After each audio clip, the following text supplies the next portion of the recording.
Doug, can I jump in and ask Dave a question? First of all, Dave, I absolutely loved your talk. But as I listen to you and as I listen to Brett and all the lipid guys, if you look at a CAC score is measuring calcium in blood vessels. But calcium belongs in the bones. Calcium doesn't belong in your blood vessels. So if you're measuring calcium there, its presence is responding to some injury. And nobody blames calcium for causing damage in the blood vessels.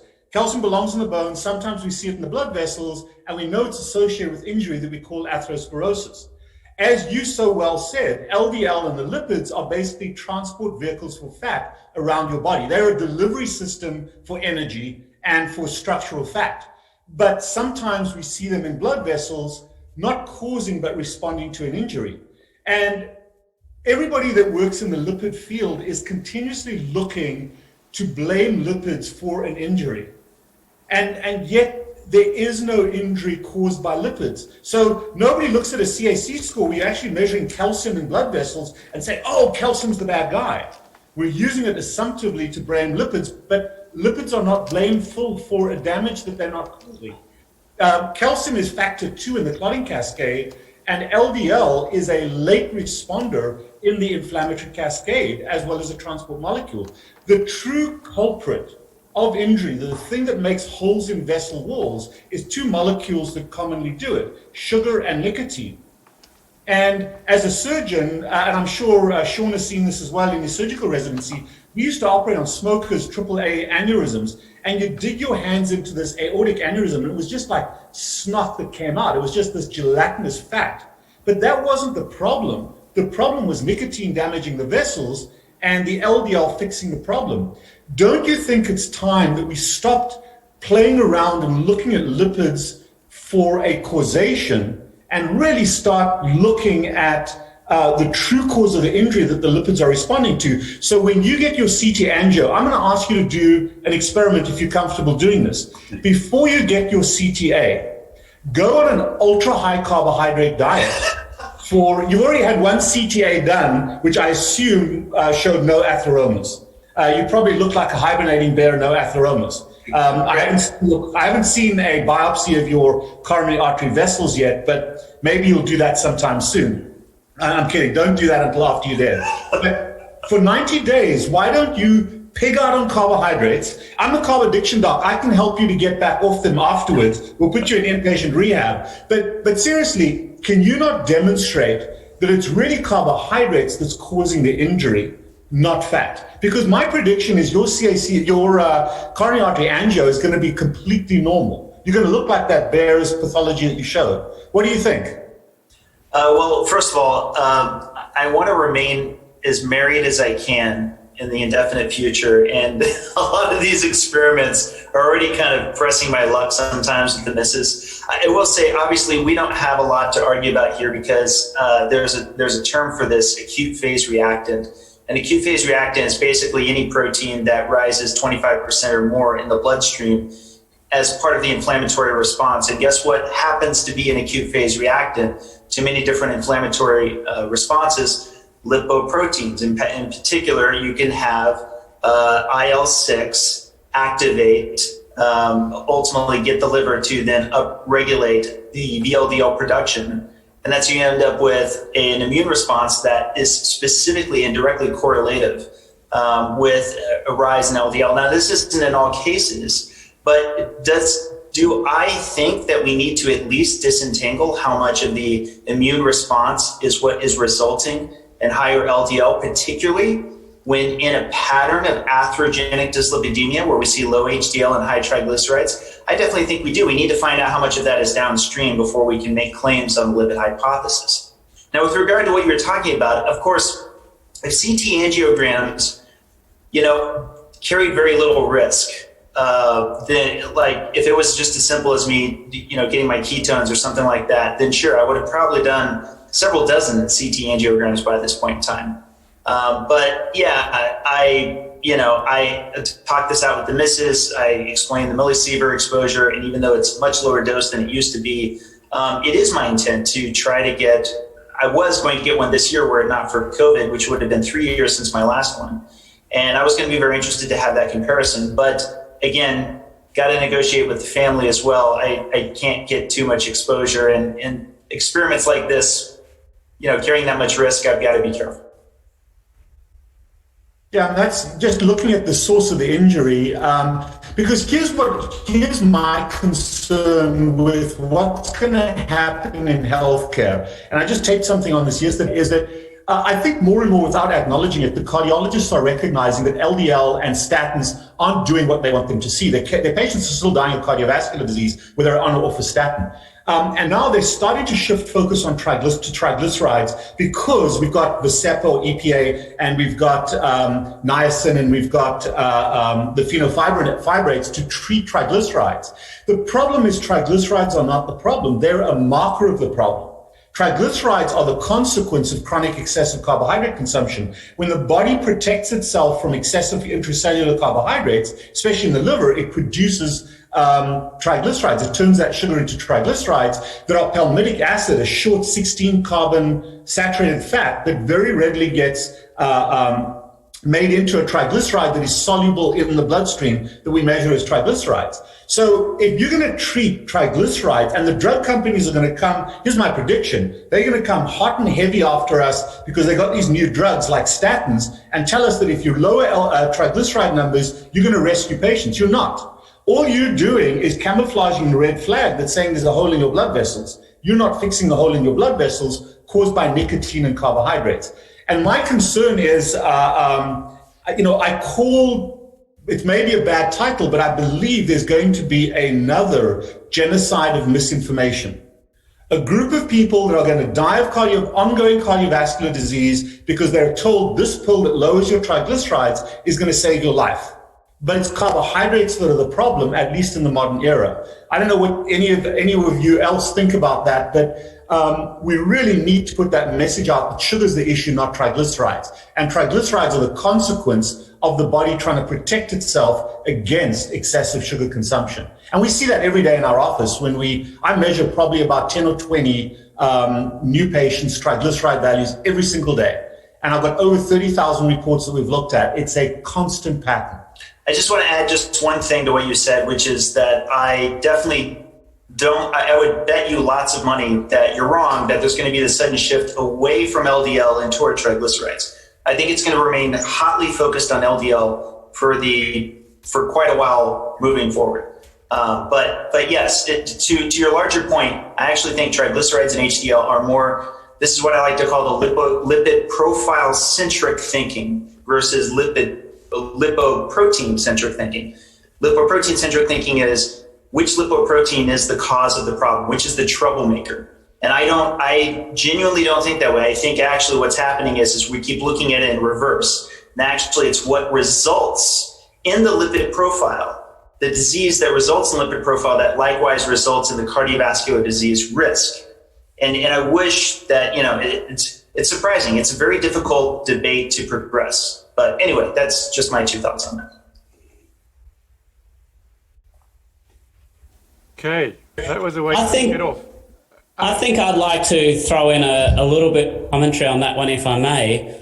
I absolutely agree with you, Rob, that trigs are a surrogate marker of other processes going on.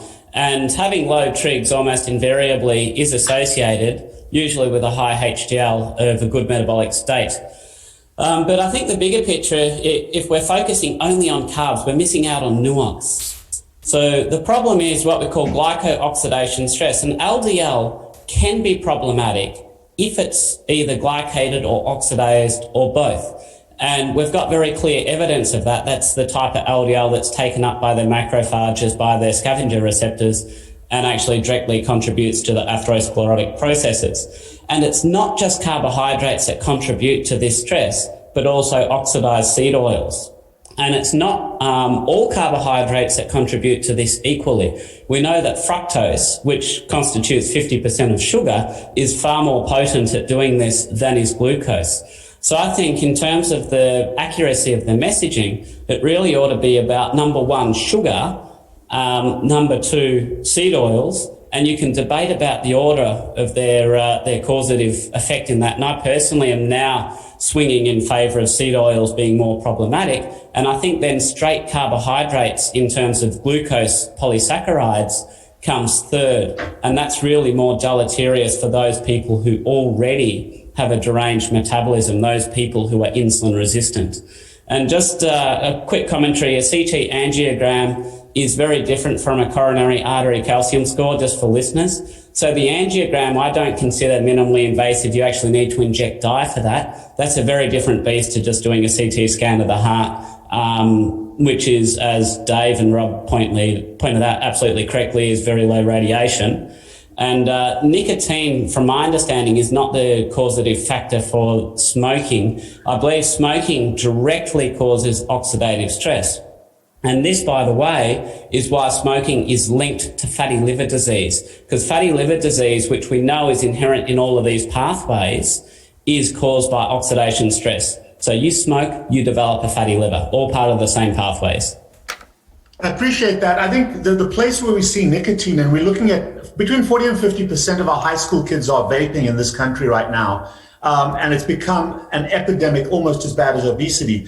Having said that, what nicotine does is it paralyzes the small microfibril muscular elements in endothelial cells. Endothelial cells should look like fried eggs.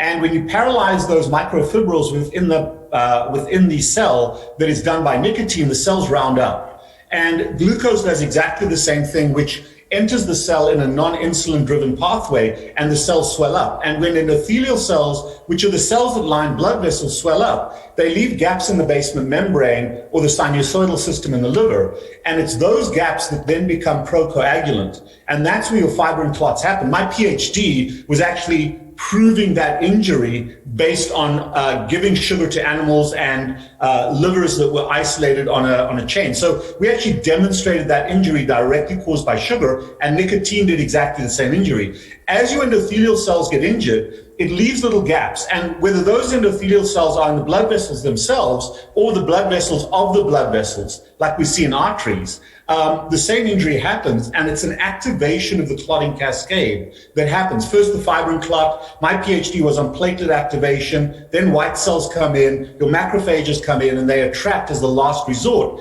The LDL deposition through the ApoB protein, the ApoB100 protein, layers down the fat and the triglycerides stay, and that's the mush that you see. Now, as Dave said, I think in the previous segment, plasminogen will break those clots up. But if you've got an ongoing stressor, ongoing smoking, ongoing carbohydrates, that injury remains, gets organized, and you get your inflamed clot. We showed that in the 1990s in blood vessels, and that is a biological demonstration. So I agree with you completely about the polyunsaturated fats and everything else, but it really is nicotine that has a very similar ultimate effect on endothelial cells, which is that rounding up of the endothelial cells. But we know that smoking is so much more problematic than nicotine patches and nicotine sprays. Correct. The dose is a lot lower, but we're seeing the same injury occurring in a lot of these kids vaping. I had this discussion with Nadir Ali, and he says the same. He said was the nicotine itself causing the damage, but obviously smoking doesn't help. But he's saying whatever the delivery system he's seeing in his clinical experience of doing a bunch of stents and interventions was that nicotine, whether it was from chewing tobacco or from chewing gum, whatever, it's the nicotine that's the problem. So I don't know myself. I always thought, I was surprised when he said that myself, because I always thought it was the oxidative damage from smoking. But I was actually just looking at the research on nicotine specifically just last week, and I had trouble finding any convincing data that nicotine in and of itself, where it was tested in isolation. And I wonder whether there might be a bit of problems because, you vape, you've got a whole concoction of other chemicals there. You smoke, you've got all sorts of other stresses there. But I'd be curious to see the research pointing the finger directly at nicotine in isolation. We'll throw it over to Dr. Tucker. What do you think? Smoking's not good any way you slice it. Yeah. So I'm not going to separate the nicotine from the oxidative stress.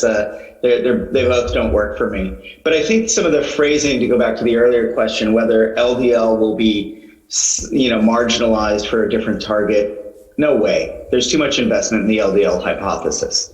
That's right. I think Lipitor just made $1 trillion. I think it's like crossed the $1 trillion mark, or maybe it's was that just the first 6 months?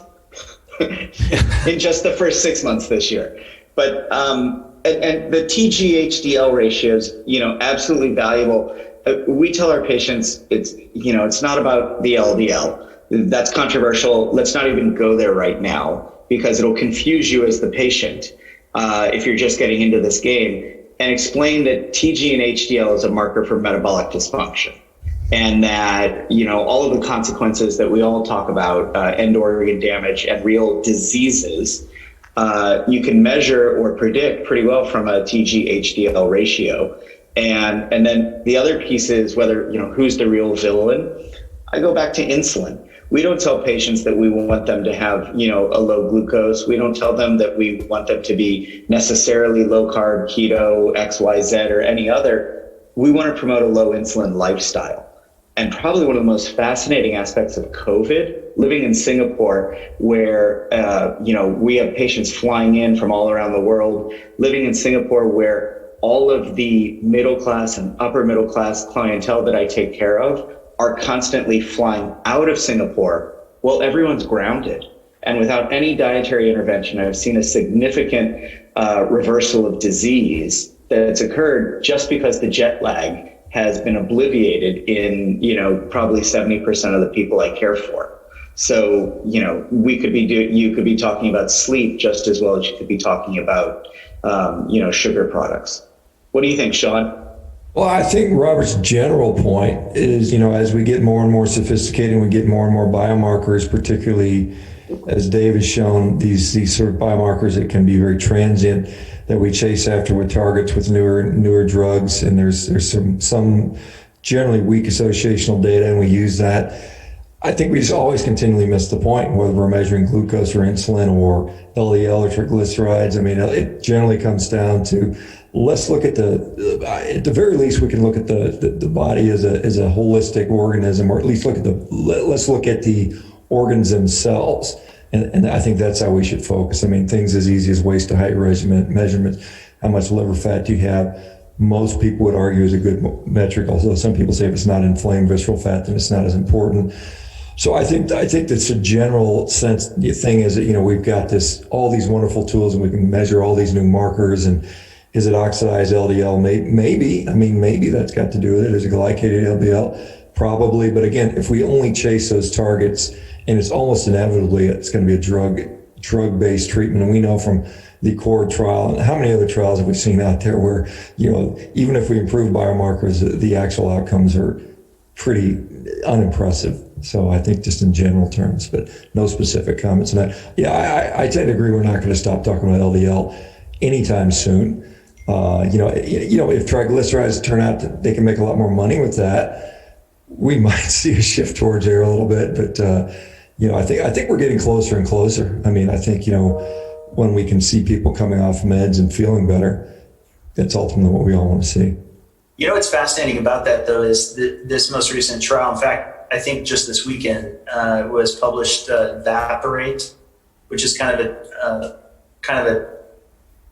an extension, if you will, from Reduce It. But basically, they're using EPA, and the person in me, the scientist in me, wants to say, now wait a sec. These were people who are already hypertriglyceridemic. They already had high triglycerides.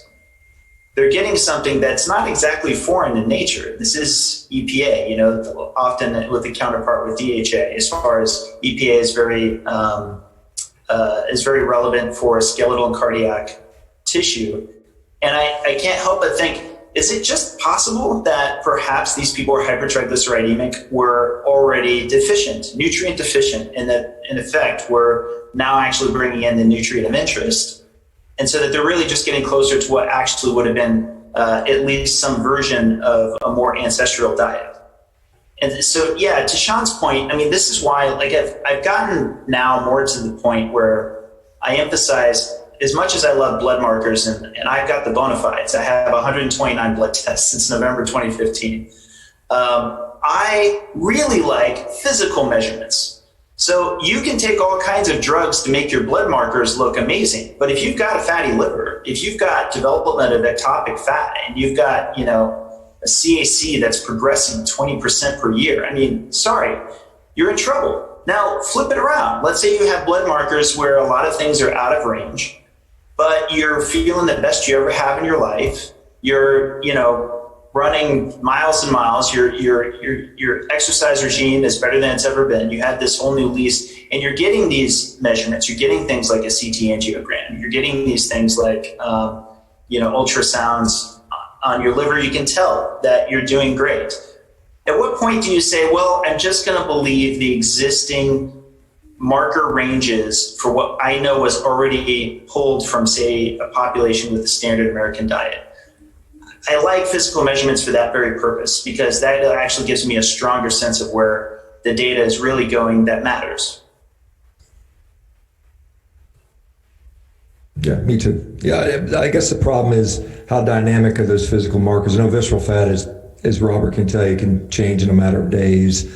So, I mean, you got to look at, as you know, the confounders and variables that go into those leading days when you get it changed. If you're on the same diet, low carb diet for a year, and your liver, it wasn't fat a year ago and it's still not fat, then that's probably fair to say. But if you change things up, we all know that, the acute inflammatory markers, C-reactive protein, if you go out and do a hard workout, maybe all jacked up, but I really like obviously the CAC score is not going to change overnight. CIMT, I defer to you, Dave. You've done a few of them. How dynamic is that? And, I guess the question is, what metrics can we rely on that are physical? I mean, like I said, the simple waist to height measurement doesn't cost anything. You need a tape measure. It's not going to make LabCorp a lot of money, but it probably provides as much useful information as arguably many of our tests. Just in terms of go ahead. The physical monitoring, there's, I guess, 2 points. So I opened up an MRI report this morning, and I had a patient who reduced his visceral fat by 30% in 14 days. I mean, this is an incredibly responsive metric, and I think one of the best. And in terms of the simplest physical measurement you can do without tech to measure that, I mean, it's basically sagittal abdominal circumference. And a little pro tip is that when you've got your particularly overweight patients who have that pendulous, what we call apron, where the belly hangs down, if you actually lie flat on your back, then gravity moves everything back up to its normal resting position. And if you just wrap the tape measure around the level of your belly button when you're lying on your back, that makes it incredibly reproducible. Because when we tend to do it in standing, especially with these pendulous bellies, you tend to not get an accurate reading. So easiest physical measurement that will correlate very, very well to your health, belly button, tape measure around your gut when you're lying on your back. Yeah, do we have ranges? I guess there has to be some kind of standardized ranges on that. Well, I mean, for my money, it's improvement. It's the progress over time. I mean, we can argue about different ethnicities and things like that, and certain populations having different BMIs and all of this, and that is true. But I think inherently, if you're grossly overweight and you want to have a metric that you're getting healthier, then you just see that number start coming down. And I wouldn't absolutely worry too much about the absolute number until you're sort of getting close to the normal range, and then we can have that debate. Yeah, I'm just trying to get at what's the normal range. I know, for instance, waist to height, it's 0.45 or 0.47 or something like that is considered quote unquote optimal based on. So I don't know if we have large population studies where we can use that. Well, you guys have different data to us. I mean, when I'm reading the US literature, dare I say, your threshold for what is considered in the literature to be normal or healthy is quite a bit more generous than in Australia. And I'm surprised by that, because I think genetically we're probably not too dissimilar.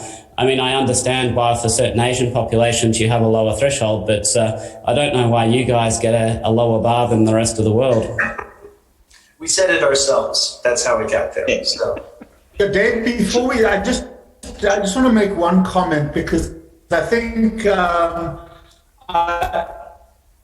not everybody on this panel is clinically active right now. I am, and I see probably about 60 patients every day. A lot of them are diabetics, and the trend I've seen, particularly in the last 6 to 9 months in my diabetics, is that almost all of them are coming in with a prescription for Vascepa or fenofibrate if their triglycerides are above 150 or 120. And there is this perception amongst endocrinologists now that treating triglycerides has become a very, very important thing. They've always treated LDL. And so I did misspeak. I don't think we're going to shift away from LDL. You're absolutely right. There's too much investment in medication that doesn't work. But I think we are going to see this addition, and in fact, we currently are seeing this addition of a whole new class of drugs treating triglycerides, and there's going to be a complacency amongst a number of patients who trust their doctor that when they see a drop in their triglyceride count, even though their A1C might still be at 7 or whatever it may be, they see a drop in their triglyceride count, and that's going to lull them into complacency that their cardiovascular disease is being treated accurately. But more and more in my practice, I actually had to go and look up what Vascepa was. I didn't even know what it was, but I saw, I think, 6 of 10 patients on one day coming in on being prescribed this drug. And Robert, none of that's new. From I believe it's the Vascepa or the phenotype people is that a diabetic can lower their cardiac risk by 30%. Robert's gone. Hey, I think we lost you, Rob, but a lot of that we're not seeing outcomes data. Yeah, I mean, and Robert, none of that's new. I mean, that's the existing medical system in the United States. It's just moving the target from one marker to another, chicken and egg kind of argument about drugs and markers. I would say in oncology, we have the benefit, a couple of benefits. One, Dave, you go get the scans, because I'm giving PET scans to people every 3 months, and I'm sure a CTA is like a long haul flight compared to a PET CT. But seriously, they're the only outcomes, and I think Shawn will agree with this. You can look at organ size, you can look at anthropometrics, but live longer, live better, save money. Those are the only 3 outcomes that really matter. And in oncology, we have some really expensive biomarkers, looking at circulating free DNA, looking at, paired human and, somatic genetics. But at the end of the day, it's about, are you feeling good? Is there nothing visibly wrong? Are you able to, wake up, go to work, hug your kids, put your mask on, all those good things. So it's the most important meter I have is how I feel. Like a lot of people constantly ask me this because in getting a lot of these different metrics, they're like, so what do you pay attention to the most? And I'm like, how I feel around the clock. Like it's true. There are some things that will make you feel good for a burst. And we usually associate that with drugs. If you have a crash from whatever you're consuming, that's probably not what's good for you. Whatever lifestyle you're on, if you feel good around the clock, if you've got good sleep, if you find you've got enough energy to get exercise daily, odds are you're already most of the way there.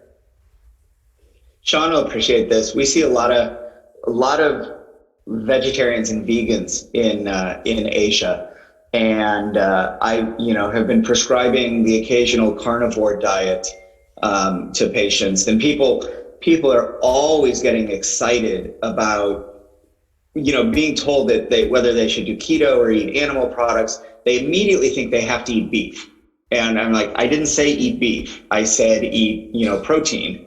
But I have never seen someone on a carnivore diet or near carnivore diet come in with generalized complaints.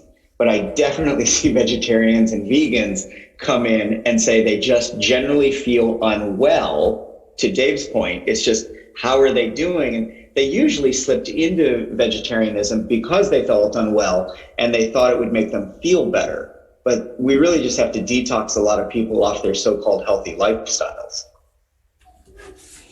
But I would make a comment that, in line with what everybody's saying about the blood comments and, how we determine good health, we've really medicalized human existence in a way that doesn't need to be. I have patients come in and I see them in the waiting room. I haven't seen them for 6 months, and I go, damn, you look fine. You've lost 30, 40, 50 kilograms and all that. And they say, how do you feel? And I go, oh my God, I feel amazing, doctor. I've never felt better. Then they'll look at me and they go, so how am I? Am I sick? Are my bloods okay?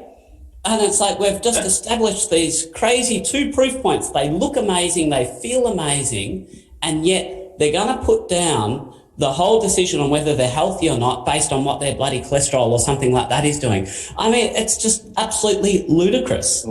We call that PSA. And we call that PSA anxiety. Men with prostate cancer all the time. Hey, doc, I'm like, how are you doing? How do you think I'm doing? I'm like, I don't know. That's why I asked. He said, so how are you doing? It's like, look, and he shows me, waves paper in my face, the PSA. I say, yeah, I've seen your PSA. How are you doing?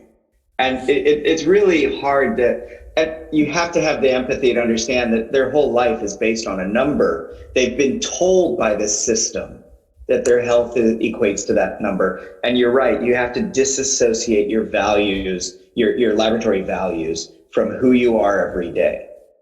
What do you got, Shawn? I know you want to say something. Yeah. Well, no, I think that's such a great point, because we have so many people going to get a lab, and they'll I mean, their whole existence, so much anxiety is tied up upon, my LDL dropped 6 points from the last visit. What am I doing wrong? And they freak out. And it's like, God, just look at the diurnal variation on some of this stuff. If vitamin D changes 30% throughout the day, most people don't know that. But my God, if we got it in the morning, it's 20 points lower than it was in the afternoon. So, and the fact that you say you ask the patient, well, how are you doing? That, it's like we're all, and I'm not doing this currently, but, stuck in front of a computer monitor, typing into an EMR rapidly as fast as you can, so you can get your patients in every 8 to 9 minutes, and how much of that time you spend billing, coding, and doing the paperwork.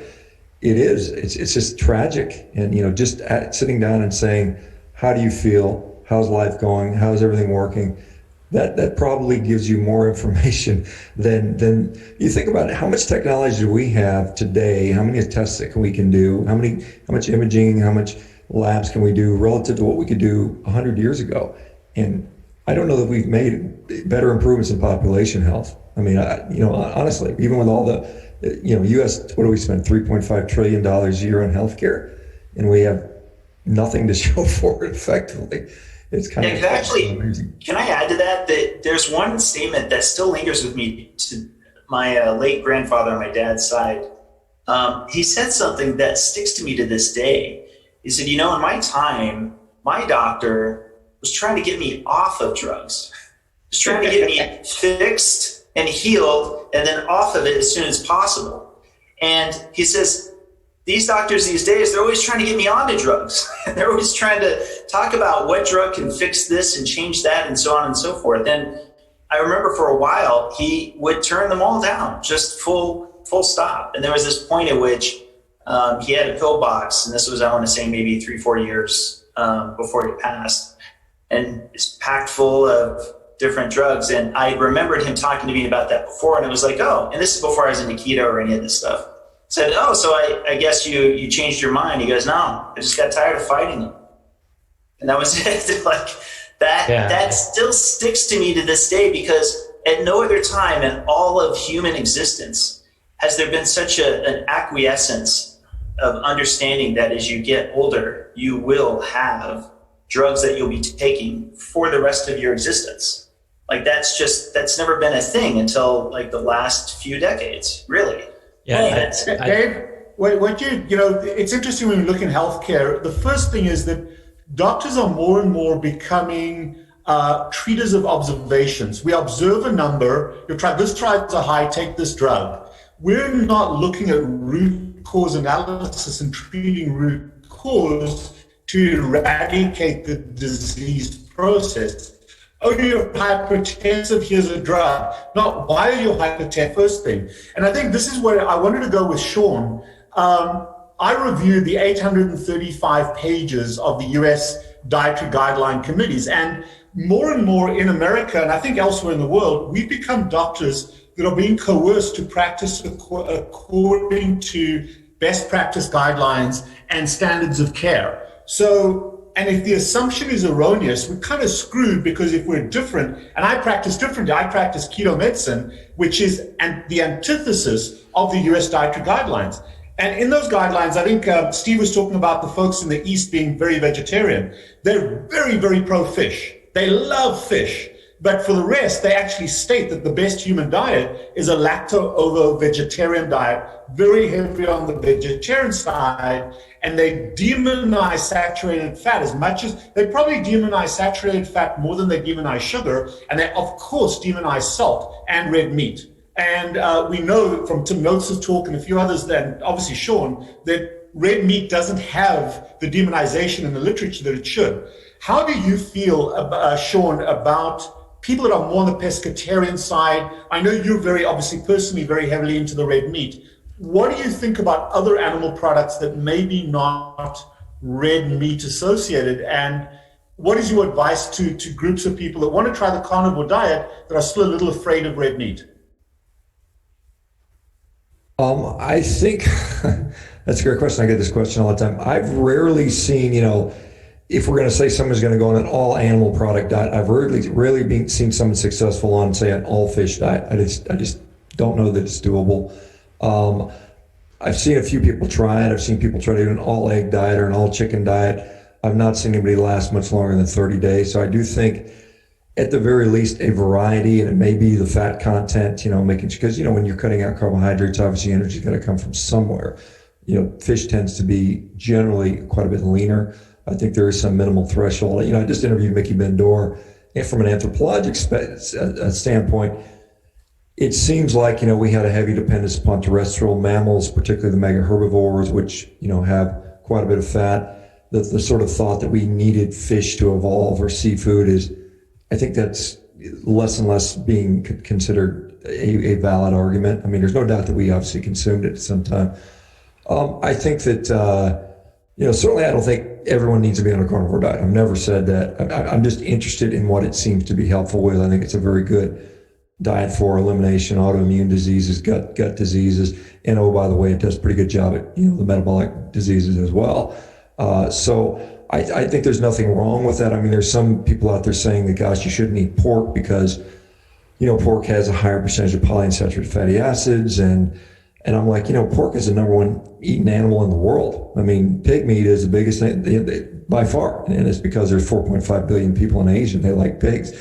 And oh, by the way, the people in Asia tend to be, now recent times are getting worse, but tend to be a lot thinner. They have a lot less metabolic disease. They tend to live longer and so on and so forth. So I'm fine with other meats, but I do think there is, some, I think getting enough energy, whether it's in form of fat or carbohydrates, is important. And I know there's I know Ted, and I like Ted a lot, Ted Naiman, we all know, is really pushing for this protein energy thing. And I think there's a limit at some point, and it's kind of like, how lean do we go?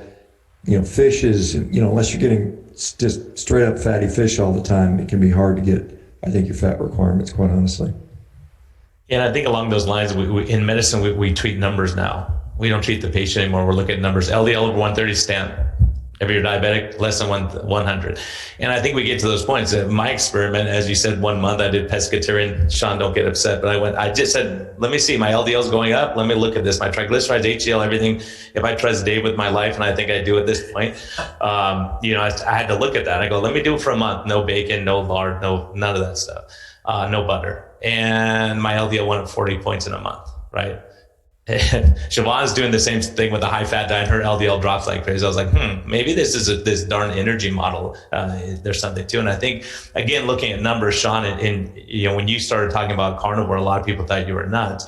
And your number comes back 0 on a coronary calcium. Had it come back a high range, a lot of people would say, see, I told you this is a problem. So, I think that one number would have scared a lot of people off.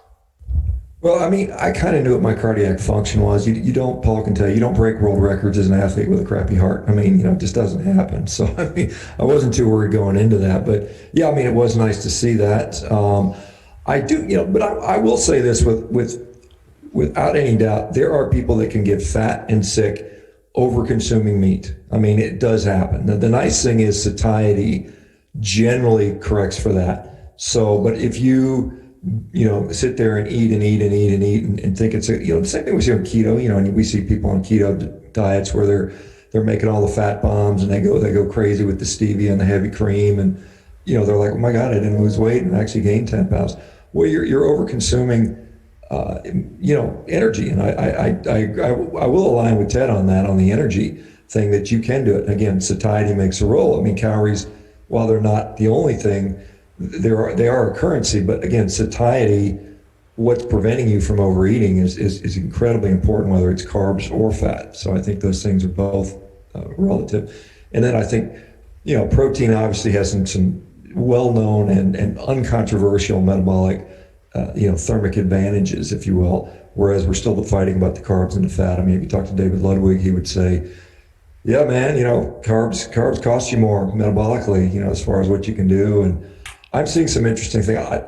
Maybe we get a chance to talk about diabetes, because I think that's a very interesting thing I'm seeing within my community, because I spend 7 days a week, every day, interacting with the community. I have a meeting every morning at 9 a.m. in my little platform, and we just see what's going on. We check what's going on, and there's some interesting things going on in different aspects of our community, which is fun to try to figure this stuff. And I know Paul and I are going to have a chat and talk about some stuff and figure out, what we see in among these carnivores, because we're seeing some unique things, I think. So, I mean, just one point you made before too, Shawn, about some people are worried about having too much pork because it's got too much monounsaturated fat or whatever it is in you. I think we need to make the point that all fats are essentially healthy. Even omega-6 fats are essential fatty acids and are inherently not inflammatory. That's an absolute myth that they're inflammatory. The problem is, though, that if we consume fats that are oxidized, and that oxidized fat delivers a lot of, does bad stuff to us. And if you consume omega-6 oils in seed oil format, then they're bad because they're invariably oxidized. It's not the omega-6 that's causing the damage, it's the oxidation. If you have fresh food, the definition of oxidized fat in food is rancidity. Literally, the fat is rotting. So if you just eat fresh food that's not rancid, you can be pretty comfortable you're getting good fats that aren't damaging you. Yeah, I mean, if you look, the heating process, you get all these aldehydes generated when they make, soybean oil and corn oil and all this type of thing. It's like a 25-step process. Hexane, extraction and bleaching and decolorizing and deodorizing, and we're not designed to eat it. I mean, we many of us like to go back to an evolutionary argument or an ancestral diet. One thing we know we weren't eating that. I mean, I don't care what you say about fruits and vegetables and meat and starchy tubers. We definitely weren't eating seed oils. We weren't eating high fructose corn syrup. I mean, the diet we've invented in the last 50 years is clearly a disaster. It's just getting worse. And some people say this started with agriculture and it's only gotten worse since then. And I think there's probably some valid reasoning behind that. And just one more point, we were talking about every doctor, like, Rob and Dave talking about doctors just giving drugs for this, drugs for that. You've got a number, I'll give you a drug. Well, something that every single doctor who graduates is utterly incompetent at, I'd argue to a number, is deprescribing. I had no freaking idea how to take somebody off drugs. And it's like, so we take something simple like a proton pump inhibitor. Well, we know that if you take a healthy person and you put them on a high-dose proton pump inhibitor, you'll actually affect their acid production to such an extent that when you stop them taking the drug, even if they didn't have acid reflux before, they will now. So there's actually, we have to actually gradually titrate these things down.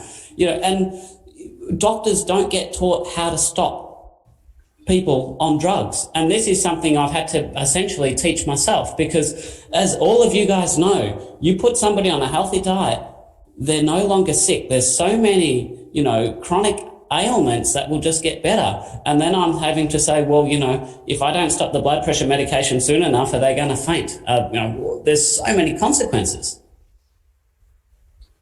Can I actually add real quick that this kind of brings up the great talk that I watched, Brian. I got to watch your talk, and I think that a very serious problem we have right now that's across the world is that we're not taking good care of you guys, of the doctors, that there's such a misalignment right now with the bureaucracy, making it that much harder for you to accomplish this, that indeed, as Paul's bringing up, there's a lot of one direction that seems to be, I think you guys even have a name for it. I think it's misaligned incentives or something along those lines, where of course it's, you're ultimately not getting career advancement and more money from deprescribing, from healing, from getting people to not come back. You're getting that from progressively more and sicker customers, if you will, which is exactly the opposite of how we should want it to be.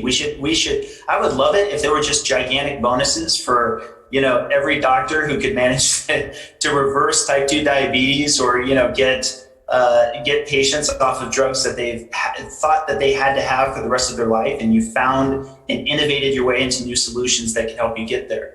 And it's one of the darkest, tragic things that I've had to learn in the last few years, because I was on the outside of this box and kind of missed that sometimes, because I kind of had the Hollywoodized version of what medicine is. You watch like ER or some, doctor show, and that's the script that they would have. The patient would be in trouble, they would get fixed, and then after they get fixed, it's okay, and the show's over, and you imagine that person going off into the sunset. And I feel like that's not what I now see playing out amongst our healthcare system. I mean, to be honest, physicians are basically subcontractors for pharmaceutical companies. This is essentially what you are. This is where your medical education came from. This is what you're trained on. I cannot remember one orthopedic condition, surgical procedure, surgical requirement where I ever read that there was any kind of lifestyle or nutrition directions. There's some general admonitions, have them lose weight and they should exercise more, but there's no this is how you do it. Not like how to do a knee replacement where the 150 consecutive steps, which you do over and over. There's none of that. This is how you take people off meds. This is how you get them to lose weight.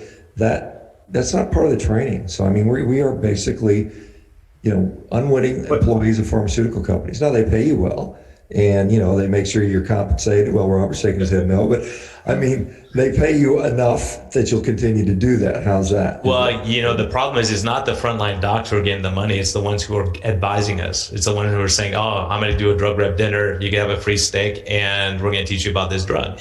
And so those experts are paying a hell of a lot of money to do that. And that's the problem. There's a vested interest in pushing drugs, and the education we get is from the drug reps coming in and showing, oh, this drug works better. And that's why I was saying earlier, for anyone who didn't see it, is the CGM could be a total disaster in the wrong hands, because the continuous glucose monitors, because these doctors are, oh, this guy knows how to do it. This guy, you're all right, man, you can have it. But the doctors are going to look at that and go, oh my gosh, this guy's spiking his insulin every day at 6 o'clock and at 1 o'clock. Let's shoot up the insulin levels on them to control that. Instead of saying, why is it shooting up at this time? Right? We've lost our ability to look at the reason. That's why people like Dave come along and revamp what we're doing. We have to reassess. Mm-hmm. And that's where Dave and the entire non-physician community begins to create value. Yeah. Because what you describe about either physician burnout or misalignment is only one part of quite a few major parts that are broken. And even if you know how to take someone off of drugs and sort of know the steps, if you live in a food desert where people can only shop at 7-Eleven, where they can only buy rice for meals here for a couple of dollars, you can't tell them to make changes and then not give them resources. So that's a huge problem. Exactly. One guy who I respect along those lines, Tony Hampton, he's in the inner city, and he goes, look, my guys can't get vegetables. He goes, the store owner said no one buys them. They go rotten. He goes, I guarantee you people will buy it if you have them for them. And now he's building up in his community because he's taken a stance to do that. Sorry, Shawn, I said vegetable, but meat too. No, but I would say if you got a McDonald's in your neighborhood, you don't live in a food desert from my perspective, because I know that's a controversial statement. You go in there and you get a hamburger patty, it's 100% beef, it's not cooked in seed oil, at least in the US it's not. You got nutrition, it's pretty damn cheap. And so, and again, I don't know what the situation is like in Singapore, but that, in my view, there's, we have to sort of, and this is a demonization of red meat. I think it's one of the, it's the same thing. Demonization of cholesterol and saturated fat in red meat has been one of the most harmful things to population in general. And then, fruits and vegetables. I don't see a problem with fruits and vegetables, quite honestly. For most people, I would say some people are sensitive to them and whatever, and they might need to eliminate them for a while. I think that's a reasonably fair statement, but we have things backward. And to the point that the food system is broken for sure, and it's not getting better because if you look what's coming out of Silicon Valley, what's being invested in, we are going more and more processed. We got Bill Gates and food as software. We're going to 3D print your food out of whatever, that's the cheapest product. The USDA just, passed cotton for human consumption. We can now eat cotton because they figured out how to GMO a substance called gossypol out of the cotton, so now humans can eat it without dying. And they're going to grind it up and put it in processed food in about 3 to 5 years, and they're going to make a paste out of it. It'll be like hummus, and it'll be plant strong or plant based. I mean, it's just cheap. Gossypol is an anti-neoplastic. What's that? I think it's a toxin, isn't it? I mean, it's a toxin. I mean, well, you have a lot of toxin. You pour gasoline on cancer cells, they probably die, right? I mean, so yeah. But again, so I mean, I'm actually, Shawn, I'm curious about your 9 a.m. every day, because that's another pillar of success for not just the patients, but for the physicians escaping this rat race. I can't, get this done alone. And we have a team of nutritionists, nutrition coaches, mental health experts, family medicine doctors, because once you begin to scale this message, it's not just the access to food and the idea. You have a platform. You're like, hey, Steve, send everyone to McDonald's or a fast food restaurant where they can get just the beef patty or the chicken, whatever it is, where you can find the things that exist in your communities. But that message has to be disseminated, and you need, in many ways, whether you call them coaches and advisors or, acolytes and disciples, you need a team to get it done, to make the change. And the physicians also have to realize that they are absolutely not at the center of this. That they just get to share what they might know and then step out of the way. Yeah, I mean, I see this, like I said, I think right now we're in this top-down model. We have Pfizer says, hey, there's a problem, let's make a drug. Let's spend we've got gazillions of dollars, let's run some trials. It'll make a 3% improvement on the current model. It's like every year a new product comes out, new and improved, right? Maybe a little less side effects. It gets funneled down through the big organizations who put it down to their physicians. The physicians get paid to do talks on this. The drug reps, the wine and dine, the cute girl comes in, or the athletic jock guy comes in and sells you the drugs. It gets pushed down upon the patients. That's a top-down model. The bottom-up model is, hey man, let's get a bunch of people that are suffering. We got a bunch of diabetics. We got a bunch of people with psoriasis. See what's going on in lifestyle. What's working for you? What's working for you? You try. You apply analytics to that. You go back upwards. You figure out this is what happens from. There's not drugs involved, but it's lifestyle stuff, and that's what I do every day. And so I get feedback, and it's my favorite part of the day. I spend every day talking to 50 to 100 people, ask them how they're doing. We go on, we have a conversation. I might lead the conversation, say, hey, let's talk about this today. What's been your experience? And that is very powerful. And I'm learning tremendously from my patients. Imagine that, learning from your the people you're taking care of. That's like William Hostler is probably rolling his eyes. But I mean, we gotten elevated as physicians to we know it all. And, we've got this computer and we've got a little EMR that's telling us, hey, your patient has a LDL of 162. You better put them on a statin. We got to get your compliance rate to this and that, or you're not going to get your Medicaid funding or Medicare funding or something like that. So, but I think it's the bottom up. I think you can apply machine learning and AI to this stuff. But I think you do have to have the systems, the platforms in place to do that. And I think that's an important way to make this shift. And along those, I mean, on getting back to red meat here, there's two cardiothoracic surgeons that I know personally, Philip Ovadia being one of them, who's coming out, he's carnivore. I see him eating. I'm like, what the heck you? I didn't know he was a cardiothoracic surgeon. I said, why do you eat like that? He goes, I've seen the data. I'm looking at these guys. They all have high insulin levels. Paul, you just showed something with the insulin going up way before. That changed my career. Only way I know that is because an engineer, Ira Cummins, comes in and says, hey, look Kraft's data. Look at this. Look at the study in Colombia where high insulin level was the biggest indicator of heart attack, upcoming heart attack, right? How come medicine's not talking about insulin level? Is it just because we don't have a drug to treat it and it's lifestyle? It comes back to that again? Anyone have an input on that? Yeah, actually, we're locked into best practices. And if your box says this is the best practice, I mean, and then to come back to what Dave said a little while ago, when CVS owns Aetna or Aetna owns CVS, there's an inherent bias in healthcare toward medicating healthcare. So the focus is on best practices, and the US 2020 guidelines, I want to come back to that again, because if I go against that, I'm opening myself up as a physician to potential malpractice. But not only that, we talked about payment a little while ago. Medicare, as Shawn said, pays us, and I'm a surgeon, so it doesn't affect me that much, but they pay doctors if the patient has an LDL above 100, they need to be off that, and if they meet criteria. Now I'm going to document that that patient actually filled the prescription. That's the level to which, you may lose me here, but that's the level to which these drug companies who are married to the provider or to the insurance companies are scrutinizing what we do through electronic media. And it is very, very difficult to escape from that box. As Dave said, his grandfather, who knew better, just said, no mas, that's it, I'm just going to, it's easier. And so many doctors cop out to that. The CEO of the American Diabetes Association, to talk diabetes, is a type 2 diabetic who put her diabetes into remission by not eating carbohydrates. And Tracy cannot talk about that because it's the antithesis of what the American Diabetes Association stands for. There are 99 medications that are advocated for by the American Diabetes Association on their website for the treatment of diabetes. There is nothing that says that an ultra low carbohydrate diet will put your type 2 diabetes into remission. And that is the leading authority on diabetes in this country.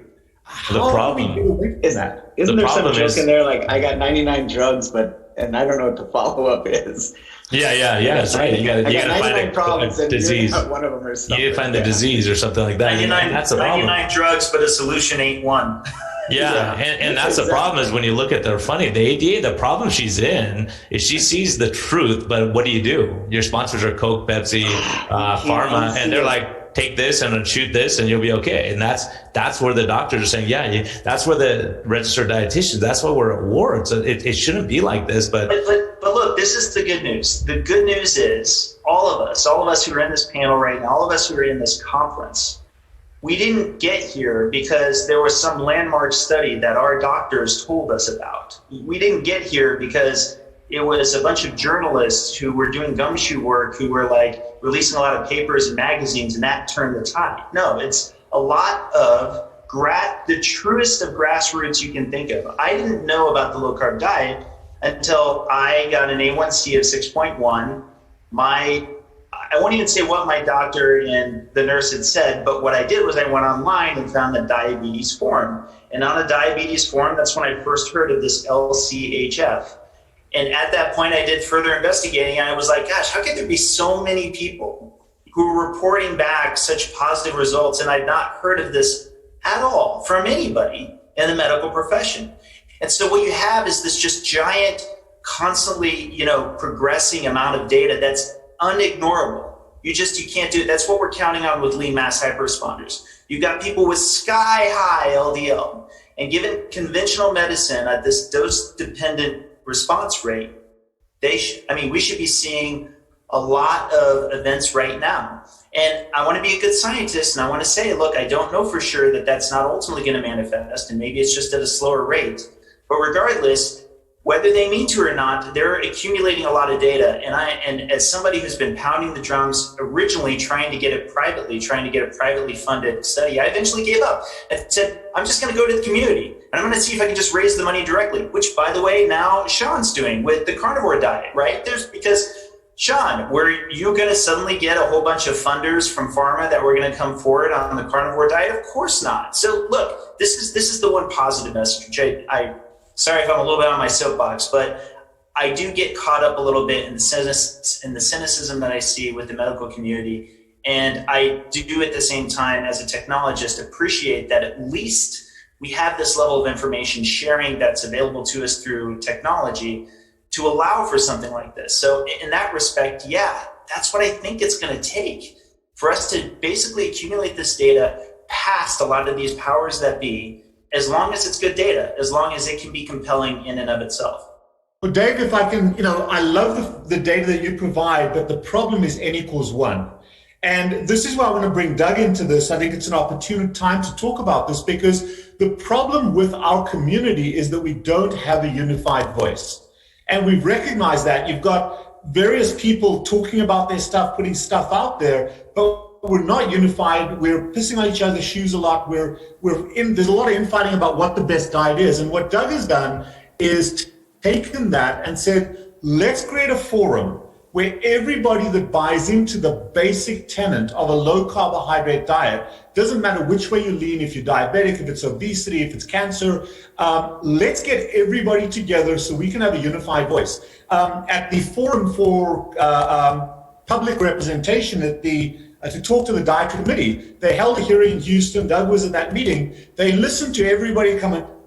They doodled their way through the meeting, and nothing that was spoken about by individuals is represented in the new dietary guidelines that are going to impact Australia, they're going to impact South Africa, they're going to impact the US. But what Doug has done is formed this new organization, and I'd love for Doug to chip in a little bit here and talk a little bit about exactly what it is, because N equals 1 is not going to get Congress to change. And ultimately, I do believe the doctors and pharma are not going to change. This is going to require legislation at a political level with a unified voice. And Doug, if you wouldn't mind just telling us a little bit about simulating. Yeah, right. Just one correction. To be fair, it started as N of 1. The lean mass responders study, we're going to get 100 lean mass responders. We're going to get CT angiograms at day 0, and then one more time at a year later. And given the people and the scientific partners we're connected with, this will be a clinical trial. We are raising a couple $100,000 to make this happen. We're nearing our goal, and we're pretty excited about it. I know that that's what it's going to take to at least get the conversation going.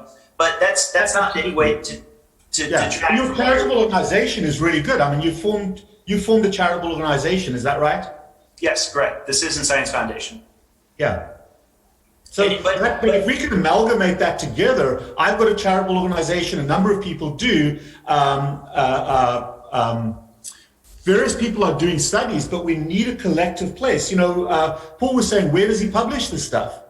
Well, perhaps over the next few years, we can create a forum. CrossFit tried to do that a little bit. Now CrossFit's being sold. But a forum where we can publish our data, where people are going to respect what we have to say, rather than in Lancet or something like that, where they just diss us all the time. But I think this new organization that we're forming, I'm very, very optimistic that it's going to be the best voice that we have.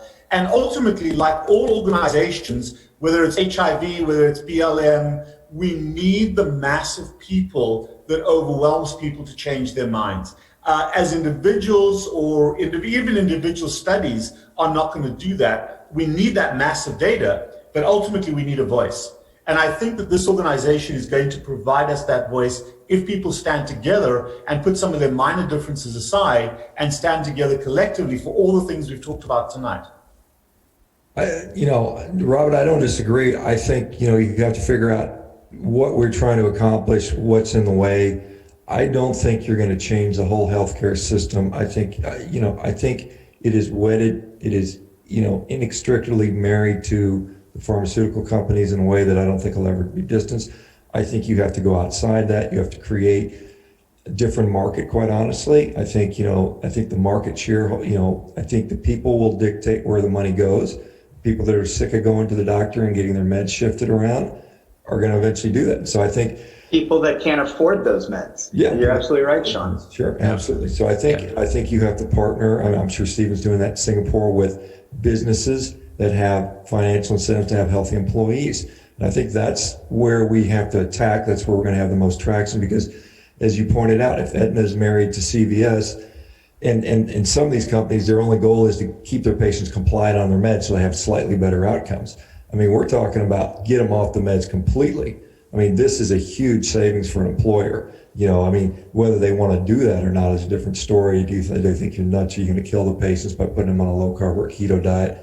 That's some of the stuff where the studies are going to help us out. But I think how you shift things is going to be by developing a new market strategy, an entirely new market. And I will say, you know, as much as people think I'm an asshole, you know, on Twitter and stuff like that, that's what moves the needle. And I think I love what you're doing, Robert. You're getting more aggressive on social media. This is one of the few weapons we have. And I will tell you, if you get too out of place, they shut you down. I saw that.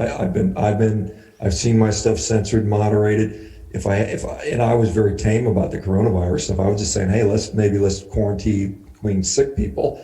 That got my social media knocked in half, like almost immediately. So they come down hard on that. So it's tough, you know, because this is really the one weapon that we have, other than maybe partnerships with big companies that might have different, you know, everybody wants to make money, whether it's a drug company or Ford.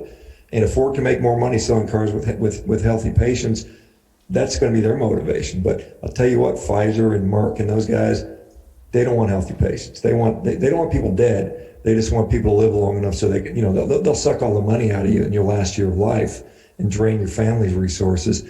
But, you know, it's a very different ballgame. And I think trying to change the healthcare system from within is almost a fool's errand. I think we need to make a new market, quite honestly.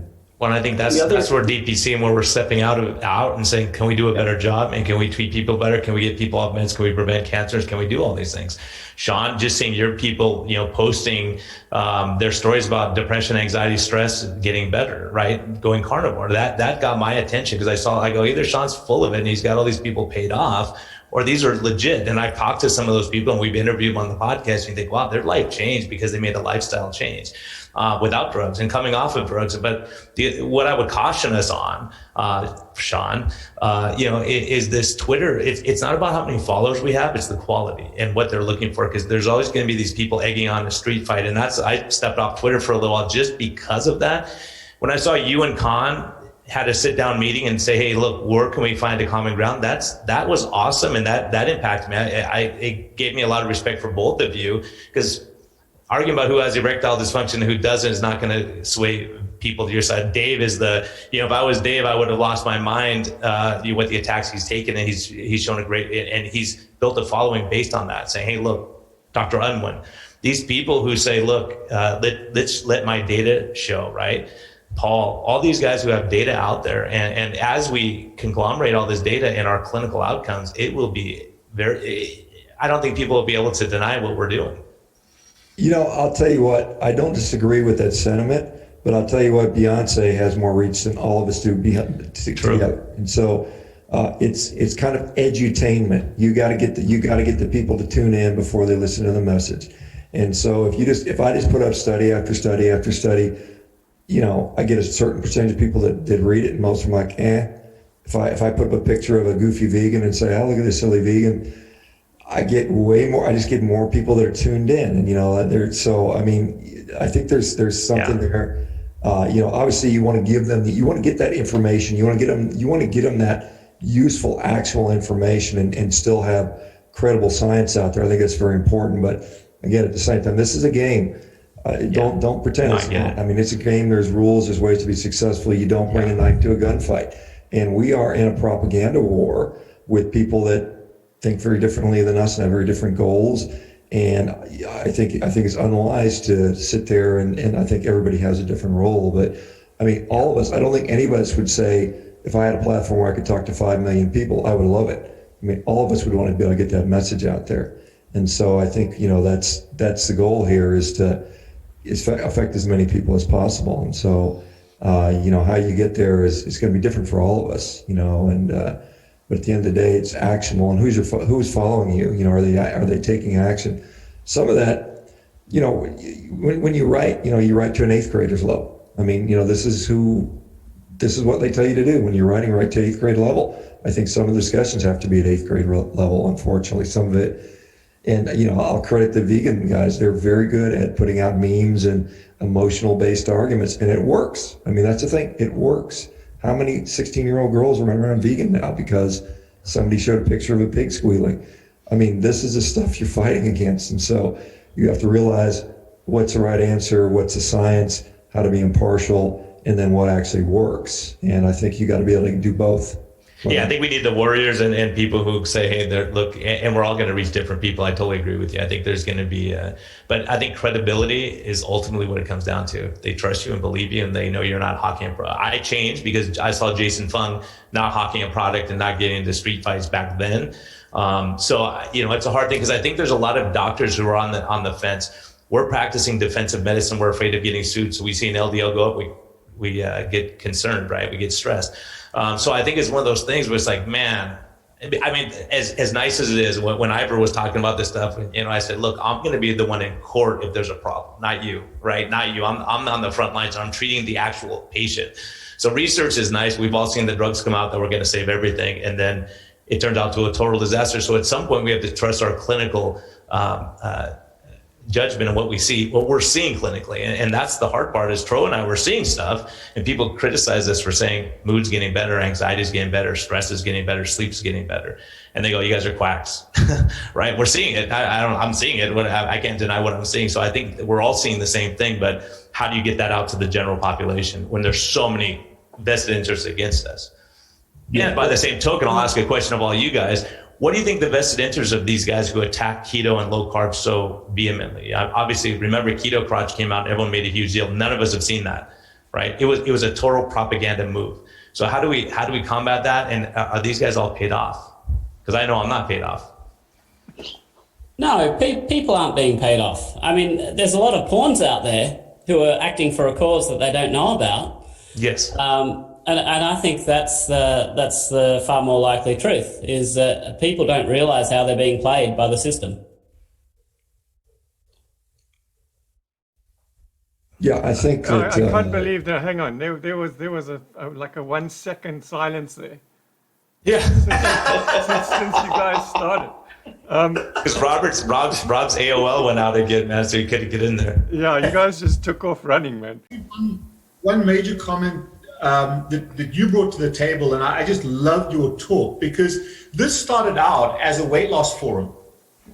We started looking at obesity and weight loss as the primary metric. Then we went to diabetes, we went to metabolic syndrome, and we're really looking at insulin resistance. The part that I've been invested in this space for 21 years and have said, oh, I'm sorry for your loss, to more people than I can count because they died of carbohydrate toxicity. But the one space that I've never, ever been comfortable venturing into is the oncologic space.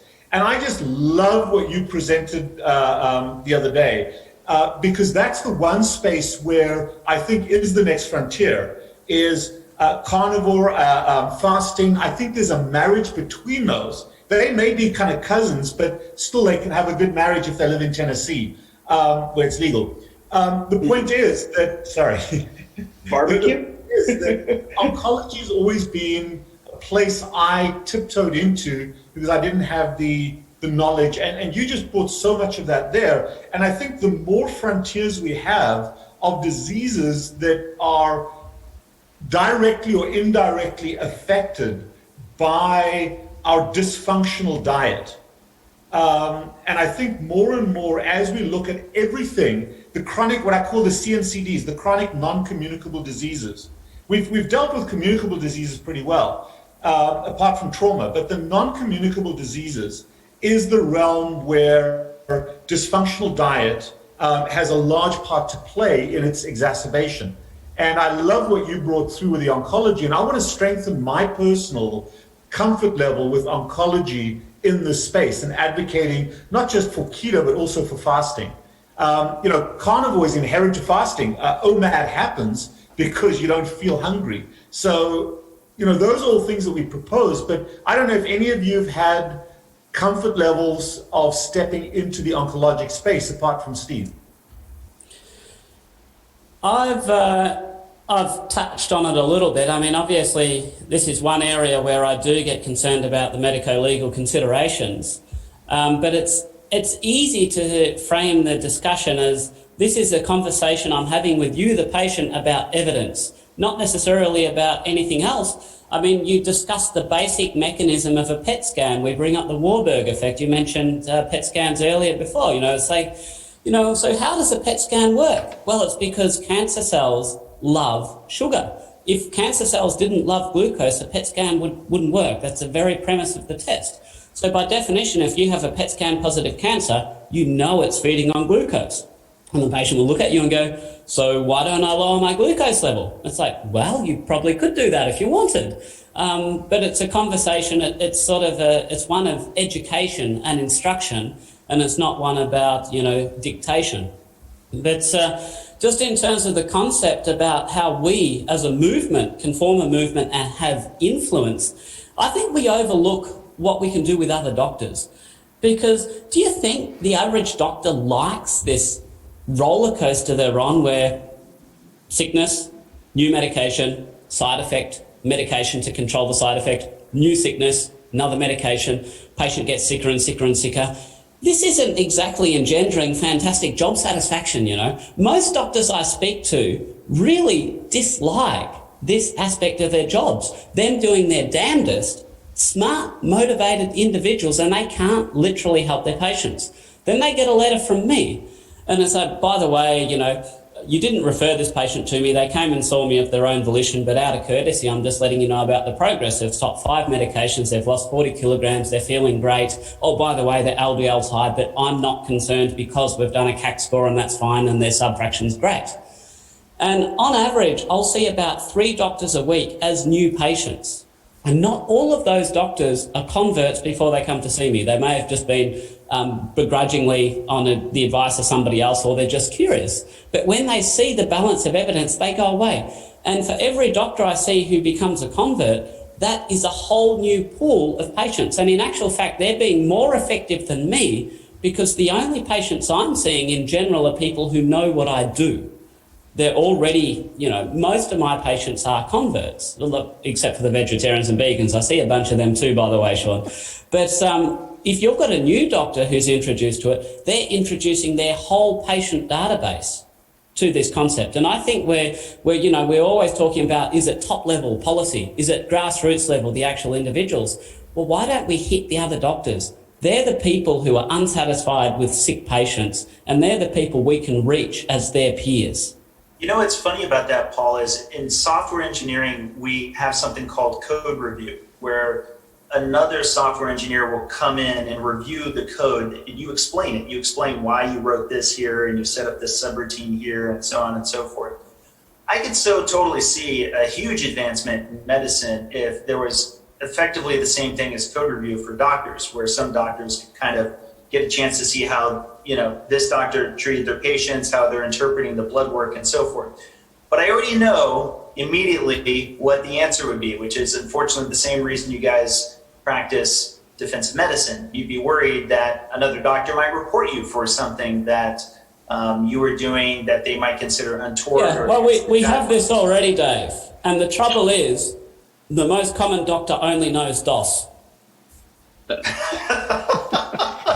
I guess I'm the only one who's going to laugh that hard at this, but yes, I understand it. Well, and then the other step, obviously, Tro and I took was Low Carb MD podcast, right? We're going on 3 million people, right? We have tons of doctors reaching out saying, I'm doing the same thing. Because there's a lot of us out there that we just don't know about each other, right? Then we are reaching those patients who've just given up. They've tried everything and they're done. They'll just die the way they are. And then all of a sudden they lose 200 pounds, right? So they're seeing the truth. And I think that's part of it, Shawn's podcast, reaching tons of people, and what Rob's doing, what Ariel Ortiz are doing on YouTube, it's pretty amazing. Ken Berry, we're all reaching a fair amount of people, and some people may not like my style, they may not like carnivore or whatever, but we're going to reach those people. We all have the same message with a little different tweak on it, right? That's the surprising part. We're really saying, cut out the processed food, eat real food, and then we could go to one end of the spectrum or whatever you want to do. Yeah, I think one critical shift that we need to do is because, there's this weight loss thing. It seems like everybody's focused on weight loss. And yes, there's a lot of obese people, but if we start saying, look, ditch the drugs, defund pharma, you start collecting, like you have a little trash can icon, you see drugs going in the trash can. This person got rid of these drugs. I asked this the other day, I'm going to tweet out, tell me what drugs you came off. And these people are putting lists of Humira and prednisone, lists and lists and lists of meds and mental health drugs and SSRIs and their diabetes meds. That resonates with people, because a lot of people, believe it or not, don't want to be taking all those damn drugs. You know, they're like, I'm tired of this. I'm tired of paying them. I'm tired of paying the co-pays. I'm tired of having to take 15 pills every day. So when you start showing that, we have to be aggressive in saying not only can low carb, keto, carnivore, whatever, paleo, ancestral, make you lose some weight, which is great. Most people want to do that. That's probably one of the most common things we see.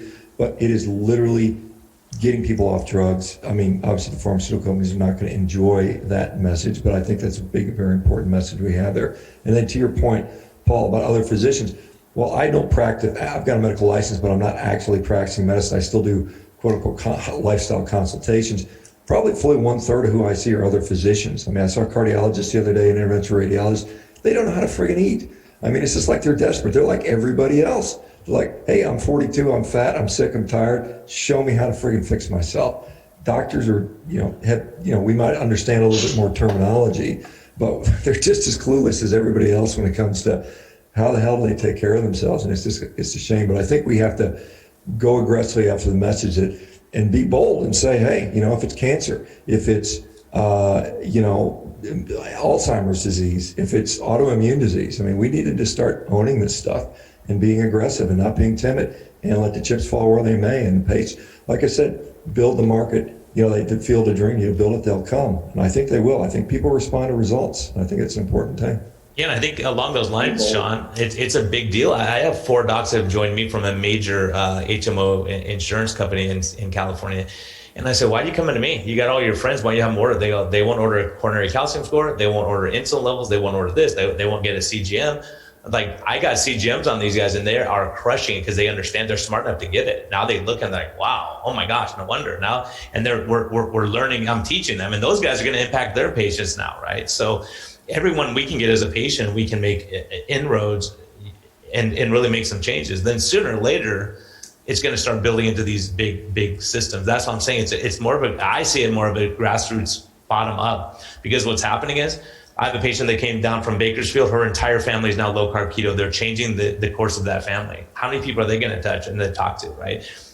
For us, our patients, we don't have to advertise because it's free advertising. Because you have a nail tech who loses 40 pounds and reverses her diabetes. How many people is she going to tell once COVID's over, of course? But again, speaking of COVID now, how come we're not hearing the CDC or any of these people talking about metabolic health? We are. I think they're measuring all these metrics that are directly related to insulin resistance, obesity, but they're not connecting the dots. They've got pieces of the puzzle on the table, but they can't see the picture. I guess just before, because I think Steve wants to talk about this, but Paul, I want to give you kudos. You've just rung a bell in my head. My practice is primarily built on a DTC, in other words, a direct-to-consumer approach, where I circumvent the referring docs, and my social media is really a way for patients to self-refer, and then I get them to go back to their docs to refer themselves to me. But I love what you said, because I think the time is coming as we see the critical mass swaying. We're seeing more and more healthcare workers, not just doctors, but allied health workers, having an interest in this for themselves. And I think as a group, for other physicians out there, for other practitioners, be you a dietitian or whatever it may be, instead of this just being a DTC, a consumer-driven, in other words, I'm obese, I've got health disease, I've got diabetes, maybe we can start targeting other healthcare professionals and try to bring them on personally. So I love that concept, Paul, and definitely I'm going to be spending a bit more time trying to recruit referrals from doctors that buy into what we do, and maybe messaging them back about the health of their patients, and hopefully they won't take their patients away from the quackery that I'm doing, which I've had on a number of occasions. But that's not going to happen. The patients will refuse. They're seeing you for a reason. They've made the decision to see you. And if patients have conflict, and I refuse to engage in conflict with any other health professional, I will not say stop taking this drug. I will educate the patient. I'll say you make your own decision. But at the end of the day, when the patient perceives there's conflict in the type of advice that's being given, they've already made the decision to come and see me, and I imagine it's going to be exactly the same. They've made the decision to come and see you. It's not patients know which doctor's going to make them better, and that doctor is you. Hopefully, though, you can bring half their other doctors along for the ride. I've got there's a Facebook group I'm a member of in Australia, 1,500 doctors. It's a low-carb Facebook group.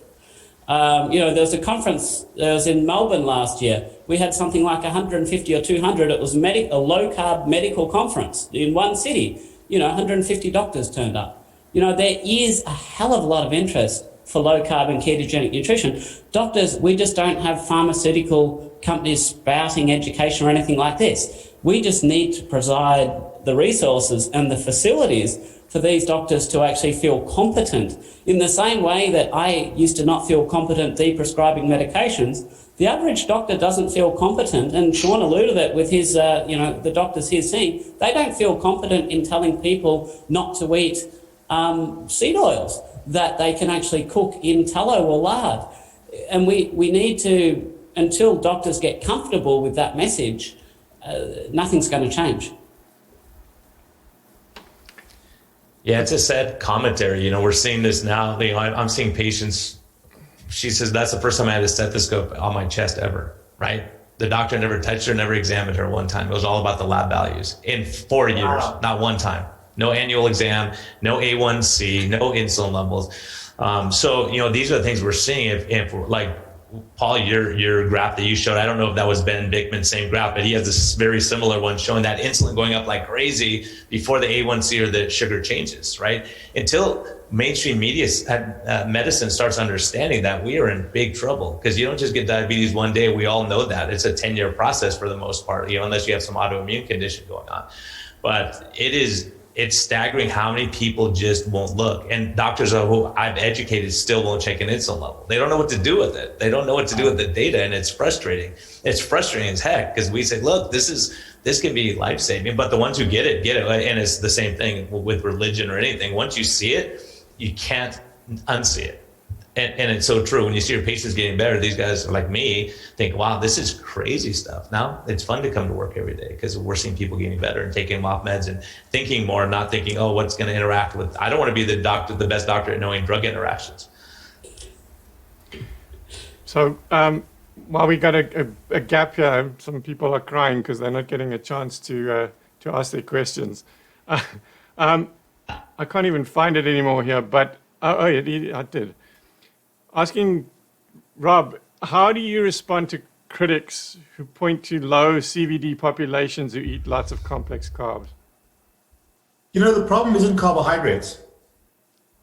The problem is chronic excessive carbohydrate consumption. There are a number, and Jason Fung showed this absolutely, that if you can take an Eastern population that's not willing to give up their carbohydrates, and you get them to fast, you get them to go prolonged periods of time where there's an ebb and flow in the way your body works. You buy as Dave said, you buy your cells a bit of time to repair themselves, to take care of damage, that it's not just this tsunami of influx. Remember, the human body nutritionally is a demand-driven environment. In other words, the cells demand sugar or fat as a fuel source. And if you then supply according to demand, the body functions pretty well. What we've become in modern society is a supply-driven human organism, where we're continuously supplying ourselves with an abundance of crap. I'm not even going to call it energy. And the body is overwhelmed. And really what the body is doing is defending itself as best it can. So, and there's this conflict between sugar that enters the bloodstream and sugar that enters the cells. We look at sugar that enters the bloodstream because it's easily understood. It's called diabetes. But what we don't realize is that sugar is very toxic to the intracellular environment, and the cells do their damnedest to try to get rid of that sugar when it enters the cell. They shut the front door by downregulating receptors, by phosphorylating the insulin kinase receptors, or by turning the sugar to fat or to glycogen. But when the system's overwhelmed, that's when damage happens. The problem is not carbohydrates. The problem is an oversupply, a shift from a demand system to a supply system. And the reason why we do that, the reason why we don't just smoke a cigar every the first Sunday of every week, but we smoke 20 cigarettes a day. The reason we drink alcohol to excess, the reason we eat exclusively carbohydrates to excess is because of their endorphin effect, their instant source of gratification. They give us something that we need. Now, there's a biologic reason for that. It's a survival reason. But just like with opioids, we've exploited that as a dysfunctional emotional management system to get high. So those peasant societies that are still in a kind of a starvation, a subsistence mode, where they're still struggling for supply, for the first time in our species' existence, we're dealing with a disease called abundance and oversupply. And that's the problem. The problem is not carbohydrates. The problem is chronic excessive carbohydrate consumption. And people need to understand that. And the rationale that we overconsume is availability and addiction. Okay. So, anyone else having a poll? Shawn's got something. Oh, Sean's excited No, now. I was just gonna echo what Robert's saying. I as much as I'm a carnivore guy that doesn't eat carbohydrates and haven't done so for basically 4 years, I agree. I don't think carbohydrates in isolation, the glucose molecule is a problem. You know, I would say that some of the packaging it can come with could be a problem for certain people who are susceptible. But again, and this is, you know, the calories out in, calories out, people would love this to hear this, but yes, overconsumption, quite frankly, of any macronutrient beyond what you need and how you need it is important. And you can eat too much fat. I guarantee it. I mean, I've seen it. I've seen people eating a zero carb diet get fat from eating too much, basically fat typically. So it can happen. Carbohydrates clearly, as Kevin Hall has demonstrated, particularly when they're ultra processed, you just eat more of the damn things. And it's hard to stop. And I think it's, like I said, it is overloading that mitochondrial system. You know, the mitochondria get gummed up with, you know, incomplete oxidation products. You get ceramide accumulation, you get insulin resistance, you get the serine kinase interference with the GLUT4 receptor, and, you know, and on it goes. But I mean, ultimately it comes down to pouring in, you know, too much stuff. And carbohydrates, and the food company knows this, they make it addictive. You know, so there's a number of things going on there. So I think it does come down to energy. But again, why does low carb have an advantage? Profound satiety. I think that is probably the major message that I've seen. Can I add to that? I definitely, I mean, if you think about it from an engineering perspective, if each version of us was a new model, a new version, we have 2.5 million years working with two general things. One was protein, fat, and fibrous carbs. We never had anything like we have today, right? And the other was famine, and more famine, and various ways of scarcity. We now have very refined carbs to the level that we've never seen, and very refined fat, by the way, to the level that we've never seen. And we have abundance for the first time in 2.5 million years. We actually have extremely inexpensive foodstuffs that we can get and eat around the clock. And that was only really possible with the richest or the most regal of the smallest amount of the population. Most of the population throughout our existence, each version of our engineering, it was working with energy conservation. So we shouldn't be surprised that our body is not good about dumping excess energy. That's brand new. That's something we just came up with in like the blink of an eye of our total existence. So I'm not surprised at all that we created this problem for ourselves. And the craziest part about it is that it's entirely preventable. All of these diseases that we had before this point, we were just trying to struggle with our existence, and they were, you know, battles with infection especially. And now we're actually engineering our own lack of health through this enormous abundance of cheap and available food.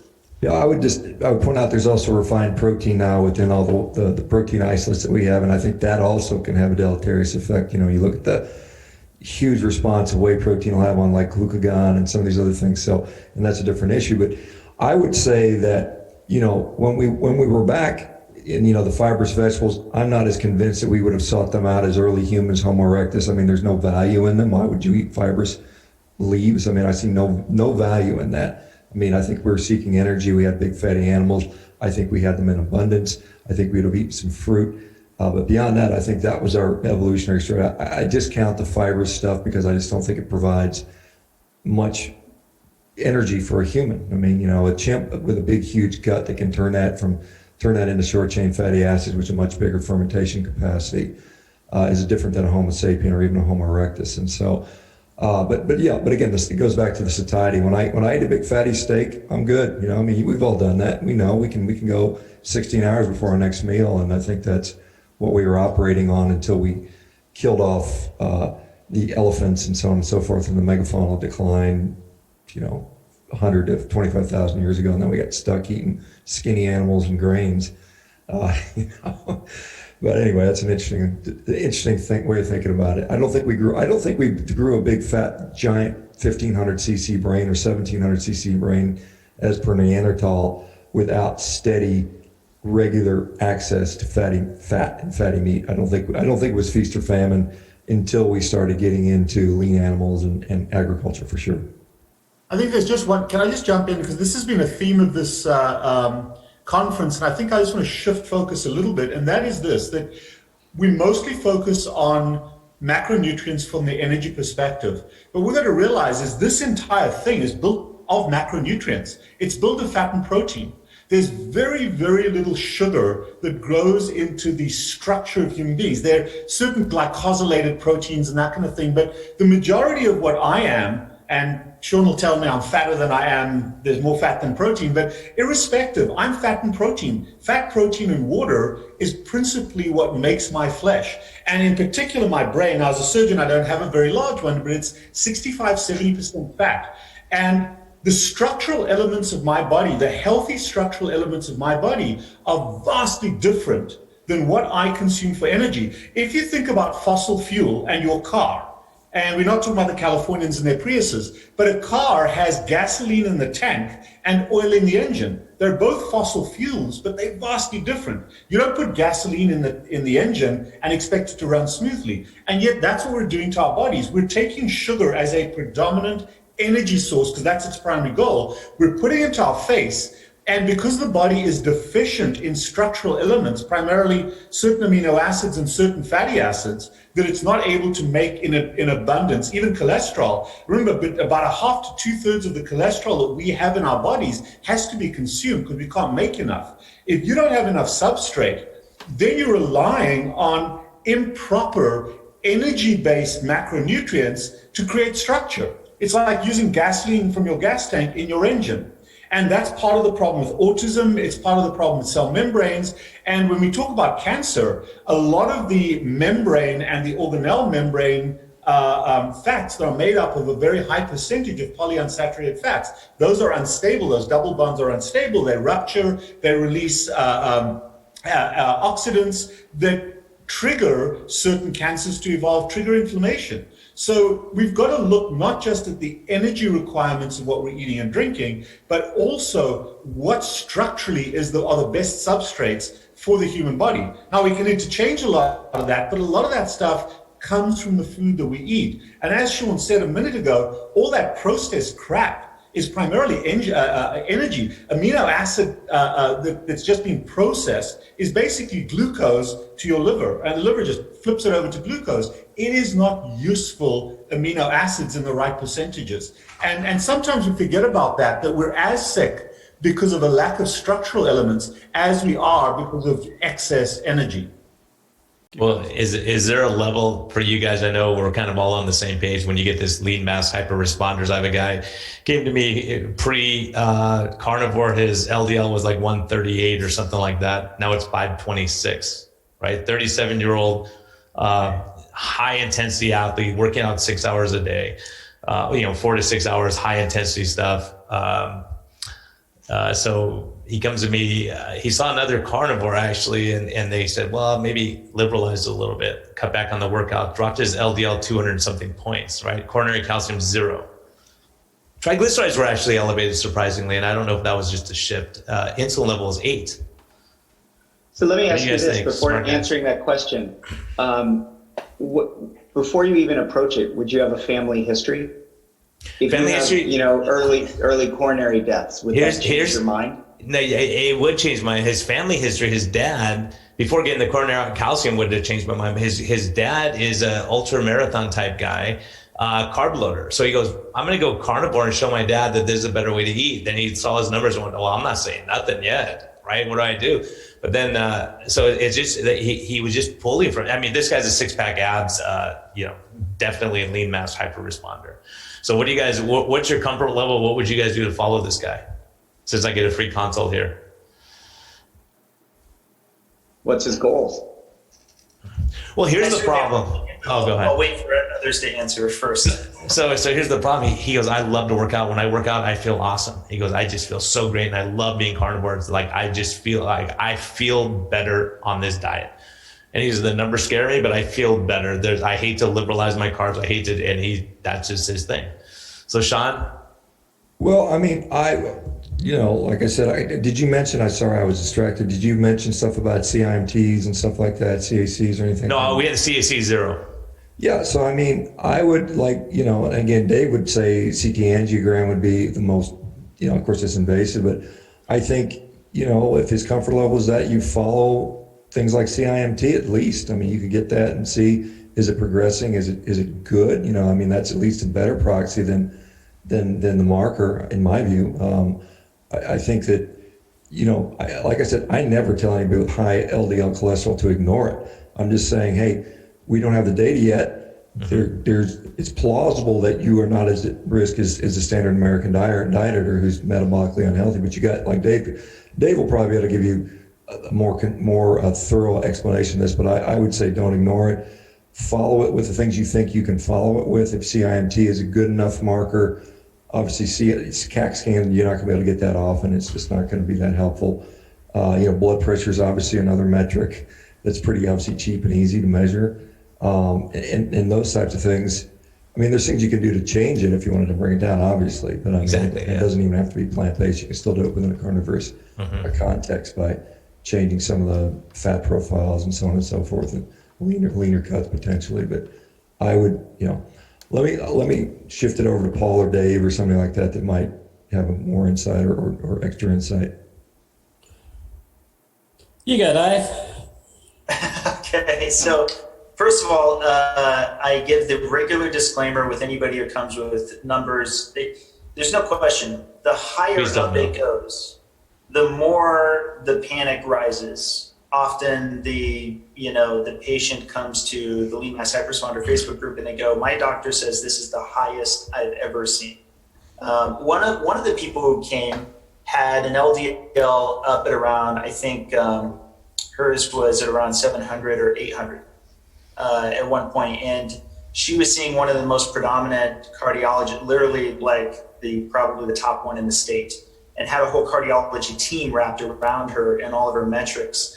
And that cardiologist, who was a professor, by the way, said, I think you're going to have an event in a year. Like you have it at such high levels.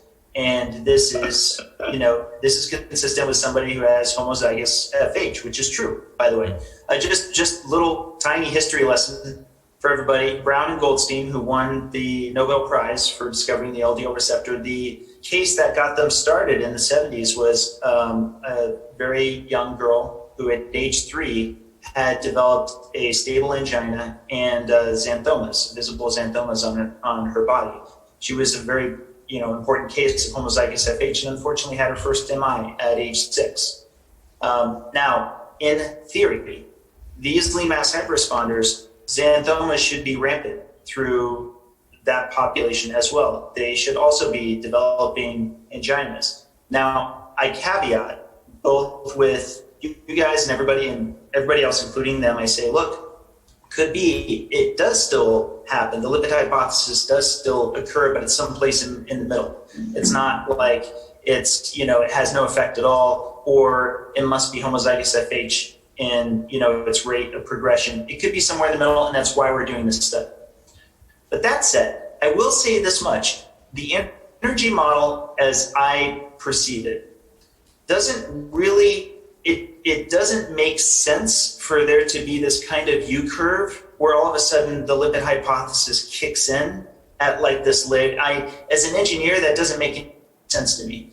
If there really is this dose response and that there's a point in which it will in fact induce an inflammatory response, and that actually it is, entering the endothelial space, well, then I would expect to see that showing up in their blood markers for inflammation. I would expect to see that showing up in the CT angiograms and the CACs and so on and so forth.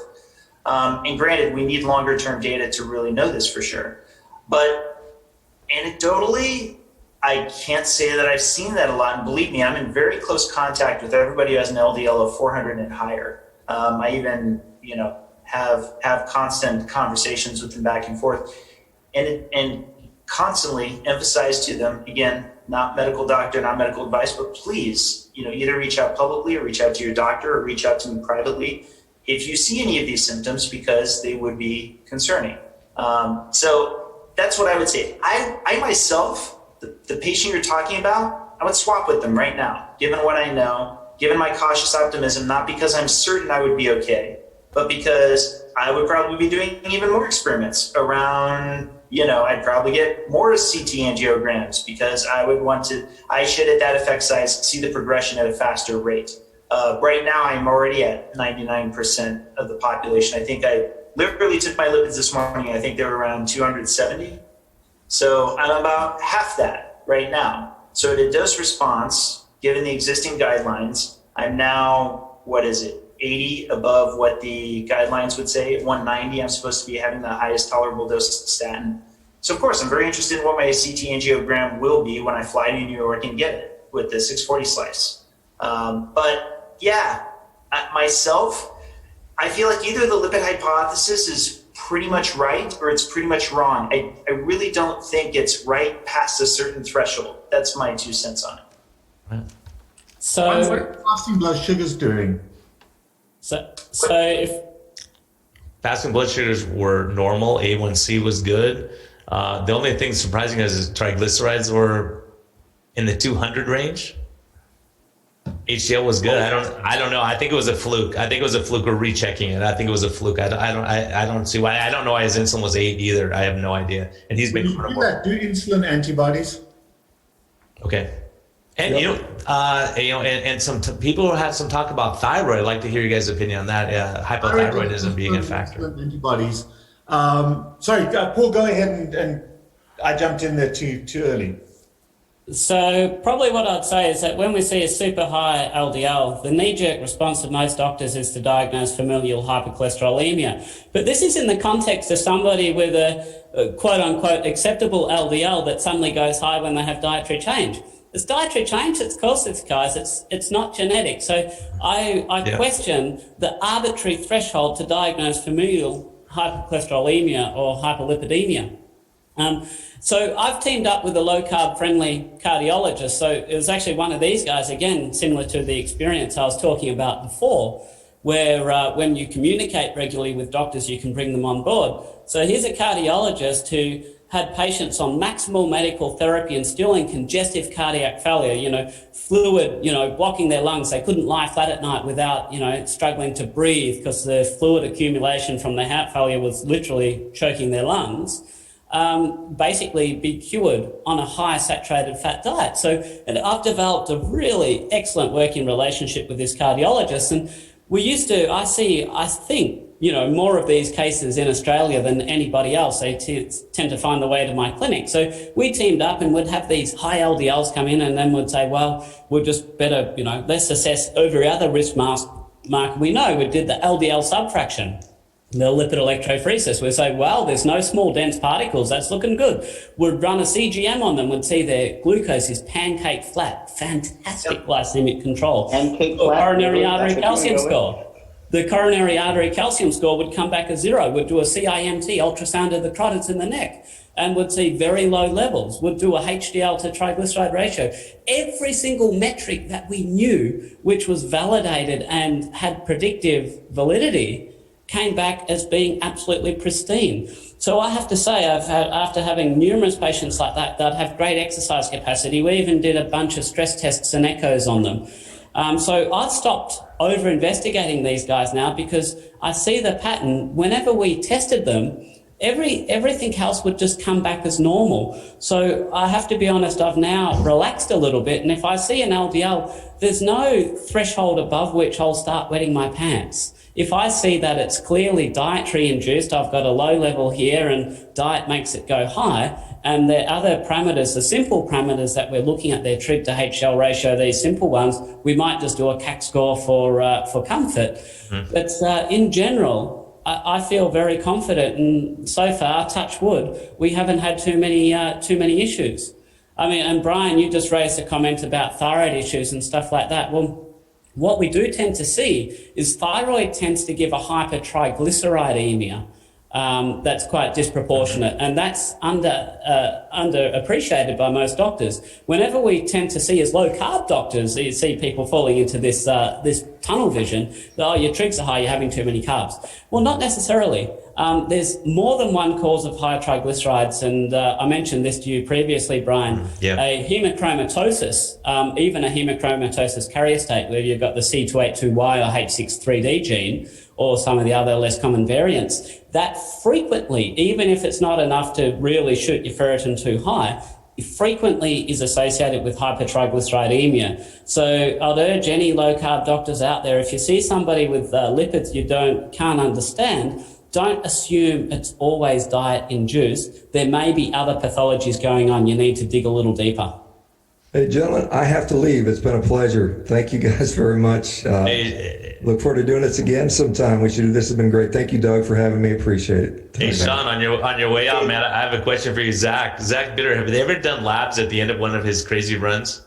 They did. I know Jeff Volek, he did a study on them looking at oxidative stress markers on him versus other athletes, and they showed far lower oxidative stress. I know that's been done after he participated in the faster trial, so I know he's had biopsies. They're not fun, apparently. So he has been labbed. So, but beyond that, you'd have to ask him directly what else. All right, cool. Now, I was just curious if they've done studies on these guys at the end of a race, what their trigs look like, and LDL and HDL and all that stuff would be kind of interesting. I don't know. Brian, I got to go. One thing, get out of here, man. Brian, about your case. See you, Shawn. Brian, one quick thing about your case. This guy works out 6 hours a day. Yeah, 4 to 6 hours. Like, he's a When does he work workout out? guy.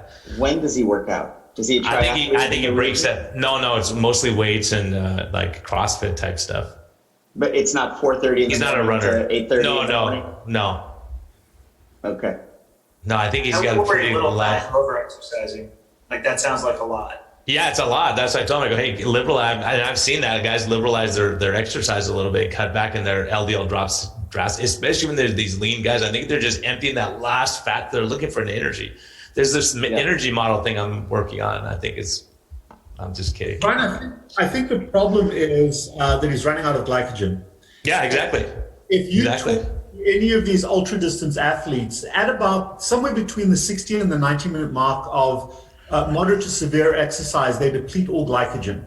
And their entire glucagon system is geared, at least glucagon system is geared toward tapping into their fat reserves. So their ketones are going to go high. And also they're breaking down the simpler fatty acids, the shorter chain ones, the 16, 18, maybe 20 carbon saturated fats, which are stored in the fat cells or stored wherever they store fat. And those can float freely. They're hydrophilic enough that they can float freely combined with either albumin or globulin in the bloodstream, and that may represent his high triglycerides. And in fact, as we talk to endurance athletes, particularly guys that train at a very high level, I actually start, and Tim Noakes, and I think Jeff is also on board with this, I know Zach does this, they actually purposefully consume carbohydrates somewhere between the 45-minute and the 90-minute mark. If they're going to do, Zach will go run a marathon as part of training, which is ludicrous. But during that run, he knows he's going to deplete, and he's this big, he's going to deplete his glycogen stores pretty quickly. And I think Paul has a very valid point. Don't panic. I think check the markers. Don't assume that they're all okay. Do your due diligence. But I would love, and I don't do a lot of these, but I would love to see what a glucose tolerance test is on this guy. And I would also just make sure that he also doesn't have any issues with insulin production. Those are the things. I've found a few LADAs, which are the latent autoimmune diabetics, amongst athletes, where they're in that early honeymoon phase, but they can't produce enough insulin. and to control glucagon. So those are some of the issues that we have. I would check those antibodies, check those insulin antibodies, check your thyroid antibodies. If they're okay, then we know he's okay. But I would suggest to that athlete to introduce some carbohydrate during his training. He may be petrified of it, but if he's worried about the numbers, then that's what I would do. The reality is this, as Paul said, I'm not worried about it, but if he's worried about the numbers, that's the way to do it. Yeah, we did. We introduced some carbs and decreased his exercise, and it actually brought his LDL down significantly. Not going to decrease his exercise. I'm not sure that glycogen depletion it plays a role at all. So in the study that Shawn was talking about, the FASTER study that Zach was a participant in, the reason they gave Zach the biopsies was because they had 3 biopsies, one pre-exercise, immediately post-exercise, and then delayed recovery exercise. And they compared in these 2 groups of athletes, so ketogenic athletes and high-carb athletes, their muscle glycogen stores. And there was no difference at all between the glycogen levels of the 2 groups of athletes. So glycogen in and of itself is not an explanation for the increase in LDL that you observe. But it could be liver glycogen, like hepatic glycogen. Yeah. That's what I was going to say. You're talking skeletal muscle glycogen, Paul, I think. Yeah, they never looked at the liver. When you say glycogen is depleted, the depletion occurs from the muscles, not from the liver. No, that's actually my presentation. The red blood cells, the glycogen low enough. Okay, let's stop here. Dave, speak first. Like I actually have this in my presentation. It's you get the liver glycogen low enough, and you will definitely be activating a greater and greater amount of lipolysis ultimately through hypoleptinemia, HbA axis, T3s dropping. You've got the whole. All of the fat cells are going to be really upregulating that lipolysis and driving greater circulation of both the free fatty acids and in my model, I would suggest, and also greater VLDL secretion because there's just more throughput going through the liver. But the driving force is the lack of glycogenolysis. So it's now it knows its tank is running on empty, so it has to create that buffer. And especially if you're doing, some kind of endurance exercise, it makes all the sense in the world. To me, I think it's like Occam's razor, frankly. Yeah, no, but so what I think you're missing the point of there is, though, that the gluconeogenesis is replenishing glycogen that's being used. The gluconeogenesis is the reason why the glycogen stores are not being depleted. I think my point is that I don't believe that glycogen, and especially muscular glycogen depletion, because that's the glycogen that's being utilized to support the muscular contraction, that is not the mechanism. That it's not. So I think you could, if you rephrase that perhaps as talking about gluconeogenic activation, then that perhaps would make more sense. Well, it's gluconeogenic shift. Under glucagon, you're producing ketones as well as glucose.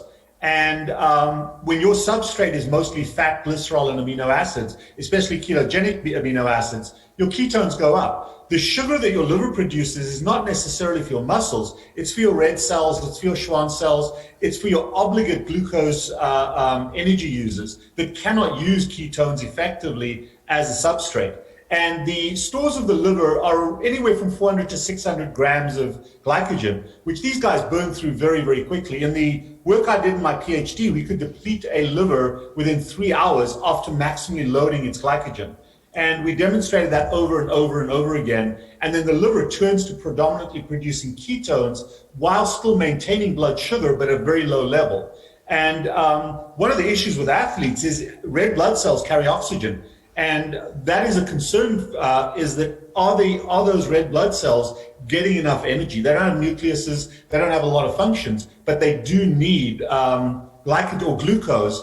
And do they have adequate supply of glucose at the rate that they're moving? Because they don't use ketones very well. All of those pathways are very tied in. What we do know is that properly keto-adapted athletes don't have blocks to effective utilization of ketones unless they're in the state of oxalate acetate depletion. So as you know, oxalate acetate is used as one of the major precursors for gluconeogenesis. And the reason that you might develop elevated levels of ketones is simply because if you if you lack sufficient other precursors, which can include your glycerol or certain amino acids that can replenish oxalate acetate, that leads to a block in the acetyl-CoA that arises from beta fatty acid oxidation entering the citric acid cycle, and then they get diverted down the ketogenic pathway, generating ketones. And that's why in elite athletes, if I see a very high level of ketones, that indicates to me that they've got impaired exercise performance. We only want a low level of ketones. If you're accumulating ketones in your circulation, that means you have an inability or an inefficiency of their use. And this is actually quite a significant change from what we used to do even 2 or 3 years ago, where we'd try and encourage high levels of ketones in athletes. But I don't know that I fully follow that line of reasoning. Okay, so if his energy substrate is fat, the fat has to come from fat cells. And the triglycerides and the LDL is going to be that transporter, not from the liver outward, but from the fat cells inward. Particularly if you have a very, very low supply of sugar to the bloodstream, where you're at that 65, 70 millimoles or milligrams per deciliter of blood sugar, but you're running on ketones. The ketones are coming from the liver, but the substrate for those ketones are not intrahepatic. They're coming from the fat cells. So you have to supply that fat from the fat cells to the liver to drive gluconeogenesis. And it's either going to be amino acids or fat. And we know with this guy having the higher triglycerides, especially if he's that 6-8 hour athlete, that those triglycerides may represent the transport of fat from his fat cells to his liver as an energy substrate for the liver to convert into ketones and maybe use the glycerol to provide glucose. So that's the hypothesis I'm working under, is that the liver has no longer inherent stores of glycogen. And you can deplete your liver down to almost immeasurable numbers of glycogen. We've done that in the lab very, very often. So therefore, it's exogenous energy supply that has to come to the liver to be transformed into those primary units. And that has to come from the fat cells or amino acids from his muscles. So that's the theory behind the way that works. And if his triglyceride numbers are high, why are they high? Where are those triglycerides coming from? Are they coming from the liver outward or from the fat cells inward? And was the elevated triglyceride level exercise induced? Well, that's the question. Unlikely.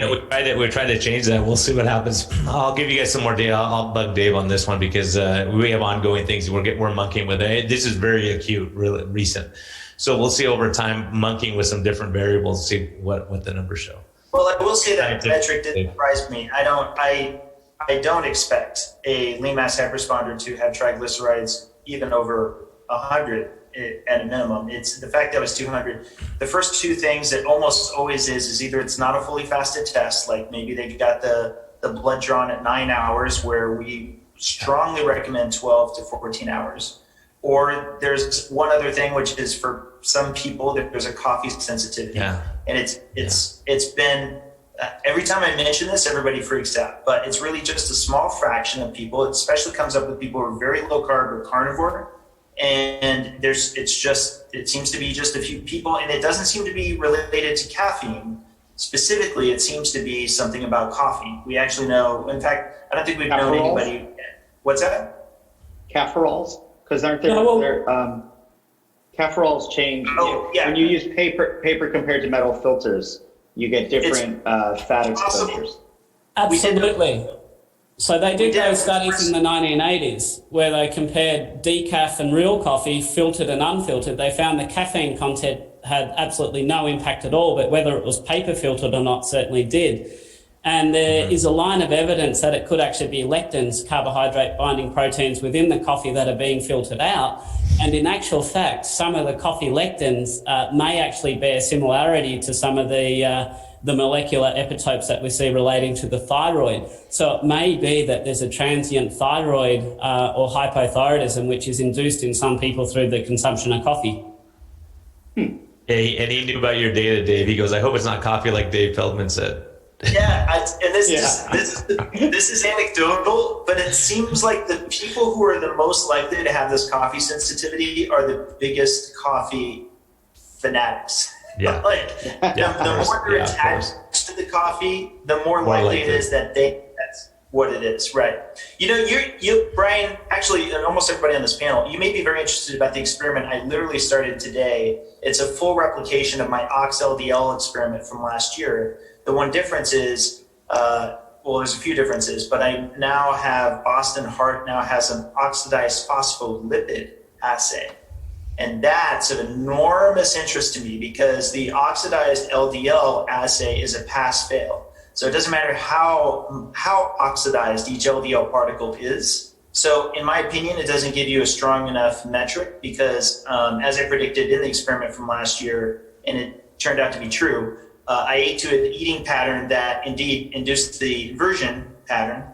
And when I went half caloric, my ox-LDL jumped up because it tracks with LDL particle count. But I think that's a problem with the assay itself. The oxidized phospholipid should actually give us more impressive data because it should actually quantify a much more, I would say, likely to be accurate representation of oxidative stress. Because if it's actually quantitative to the oxidized phospholipid, now you're talking much more something specific on a per particle basis. And then what will be interesting is to see whether or not it does go up and down with the pattern because I'm going to be getting ox-LDL alongside of it. So that's one more experiment that I think will help out. But on top of that, and somewhat related to this conversation, I'll also be getting cholesterol balance tests. So I'll be getting things like lathosterol and the absorption markers and so on and so forth. So it should be pretty interesting. Okay. I think we've got one more question here I'd like to put to you, and then maybe we shut it down. How would you explain anecdotal evidence that keto carnivore can improve or halt AMD? Could insulin resistance be the cause of it? Age-related macular degeneration? Yes, I'm assuming that's what she means, yes. There's a huge line of evidence now that oxidation stress can affect the macula. So a carnivore diet doesn't have seed oils that contribute to oxidative stress. It's very low in fructose, which we know, and glycemic variability, which all contribute to oxidative stress. And there's also natural antioxidants contained in animal foods that are deficient in vegetarian and vegan diets. We take something like carnosine, C-A-R-N-O-S-I-N-E. That's a mixture of two amino acids joined together, but it is a potent anti-glycation agent and an antioxidant agent. There's so many lines where a carnivore diet can be beneficial with regards to lowering the oxidative stress, which is proven to be damaging to the macula. I mean, I think this goes from the theoretical realm now to something that we should accept. Yeah, I think it was an Australian ophthalmologist talking about that, right? If I remember correctly, he won Doctor of the Year or something like that. You should have won. Oh, yeah. So I think it was rigged. Dr. James Mukey, he's actually, I'm doing some projects with him at the moment. And he's absolutely, he's passionate about eye health. He's just Australian of the Year this year, which is a massive honour over here. And his pedestal is basically diabetes is sending people blind. Let's fix diabetes, and we do that with healthy diets. So, James Mukey's, a bit of a hero over here at the moment, and hopefully his message gets out a wee bit more. But without a shadow of doubt, a healthy diet can help eye health. Okay, well, I think that's a good place to end it then. Thank you very much, guys. It's been a long afternoon. I really appreciate your time and being a part of this conference all the way through. I think it went off. We had a few glitches, but it went off pretty well, all in all. Appreciate it. Hopefully, the next time we see you guys, it's in person at the next one. Okay, and now I can maybe quickly, just to finish off, I can talk about this again. I have to jump off. I'm sorry. No, that's all. You guys are. I'm going to jump off. You guys are dismissed. It's 8:15 in Singapore. We're dismissed. Yeah. Thank you very much. Hey, Steve, great seeing you, man. Yeah. Great seeing you all. See you. Bye. Bye, guys. Thanks, guys. Okay, so I got a bit interrupted here, and the whole point of this society is really to provide a home for people that understand that therapeutic carbohydrate reduction should be an option. And so I mentioned that we have developed these clinical guidelines, which are published on our website, but really should have a better home. And this is going to be, when it migrates here, once it's ready, this is going to be its real home. The provider database that we have, I see people in the comments asking about where can I find a doctor. We've got a pretty decent database in there, but there's still a bunch of states and cities and stuff like that where you can't find a doctor that can help you. And I think as soon as it migrates over here, it's going to grow substantially and become a lot more effective for so many more people. The database of all the papers and articles that we have started to develop will migrate over here. And then one of the things we've got is all these subcommittees that we can create. The main one is going to be the one for the clinical guidelines. It's just the whole thing with the 15 panel of advisors that made up of people like Tim Noakes and Gary Fettke from Dave Unwin from all over the world. So that will remain in place and be driven by Dr. Adele Haidt. But we can now create other subcommittees. And one that came up literally just today and through our lunchtime breakout was maybe one to help try and reach the underprivileged communities and the impoverished communities that are not able to attend these or don't even know often about these conferences and all this education that people are putting out there. And then another one would be an advocacy. One of the committees would be an advocacy group. And the whole thing of that is like I went and spoke to the Dietary Guidelines Committee, and they totally ignored me and everybody else that spoke about the same stuff that I did. But if you don't go there, then the vegans and the sugar industry and whatever, they just run riot over everything, and you don't even have a voice. You have to stand up and say something, even if you know it's not going to make much of an effect. And if we can really get together with Tony Martinez and come up with a decent strategy over the next 5 years, maybe we really can have a voice for the next revision in 5 years' time. And I think that Rob Cywes, that's one of his hopes, is that somehow we will have a better voice and a better way to maybe make a difference in what comes out in the revision in 5 years' time. And then the most important thing, I think, is the accreditation pathway. So we're going to basically provide accreditation criteria that people can meet. And if they meet it, then we will consider them credentialed, and they can put MHP behind their name. And I think that's really powerful. And now we build this massive community of metabolic health practitioners that if you heard my talk about the dietary guidelines, the clinical guidelines and the standard of care effort. Standard of care is about what a bunch of physicians with similar training in a similar environment, what they all agree is the right thing to do. And if we have a big enough community that all agree on this, then that is or does become and establishes an alternative standard of care for carbohydrate reduction. And so that, especially Adele, that's her huge goal, is to take these clinical guidelines and let them be the start of something that eventually develops into standard of care for carbohydrate reduction. So I think, as I said, this website wasn't ready in time. At the moment, if you go to that URL, it'll take you to basically just a sign-up form. And we would love for all of you to go and put your information in there, give us some feedback in the comments and that about what you'd like to see from this organization.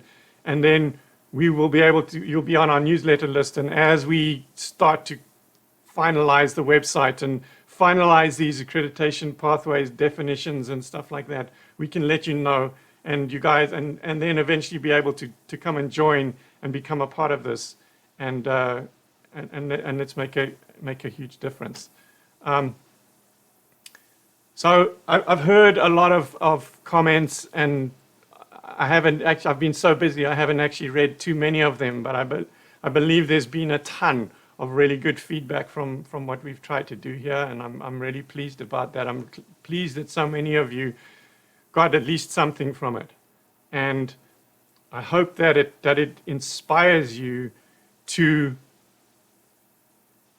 go and to go out there and do better, to either do what you're doing better, do something completely new. Maybe you've decided to study medicine now, and I don't know. Maybe you've decided to start a keto coaching program now, and when you join the society, you'll be able to get the training and whatever that you can go through in order to eventually get accredited within the society as well. And so I'd just like to encourage you. Some of you, I think, would have listened to my opening remarks, and I played a talk by Admiral McRaven there about what starts here changes the world. And that's kind of been my theme throughout this whole weekend. And at the end of it, he basically summarized what he had been saying.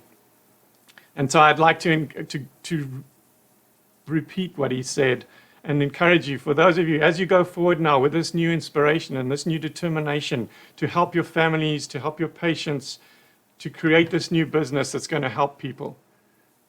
Start each day with a task completed.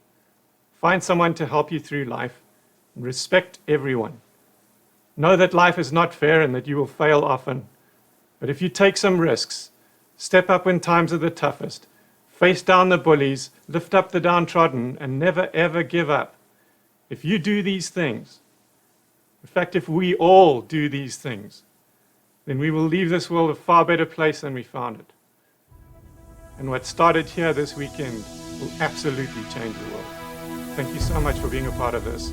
I hope we see you next time. Good night.